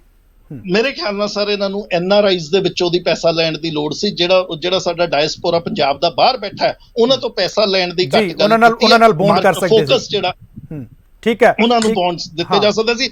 ਔਰ ਆਖਰੀ ਚੀਜ਼ ਮੈਂ ਦੱਸਣਾ ਚਾਹੁੰਦਾ, ਸਿਰਫ ਜੋ ਕਮਿਟਡ ਲਾਇਬਿਲਿਟੀਜ਼, ਜਦੋਂ ਜਿਹੜੀ ਪੈਨਸ਼ਨਾਂ ਦੇਣੀਆਂ, ਜਿਹੜੇ ਵੇਜਸ ਸੈਲਰੀਜ਼ ਦੇਣੀਆਂ, ਜਾਂ ਜਿਹੜੀ ਵਿਆਜ ਦੀ ਕਿਸ਼ਤਾਂ ਦੇਣੀਆਂ, ਉਸ ਤੋਂ ਬਾਅਦ ਸਰਕਾਰ ਦੇ ਕੋਲ 41,000 ਕਰੋੜ ਰੁਪਈਆ ਸਰਕਾਰ ਨੇ ਕਿਹਾ ਜੋ ਅਸੀਂ ਦੇਵਾਂਗੇ, ਜੋ ਕਿ ਪਿਛਲੀ ਸਰਕਾਰ ਨਾਲੋਂ ਸਿਰਫ 2,000 ਕਰੋੜ ਰੁਪਈਆ ਜ਼ਿਆਦਾ।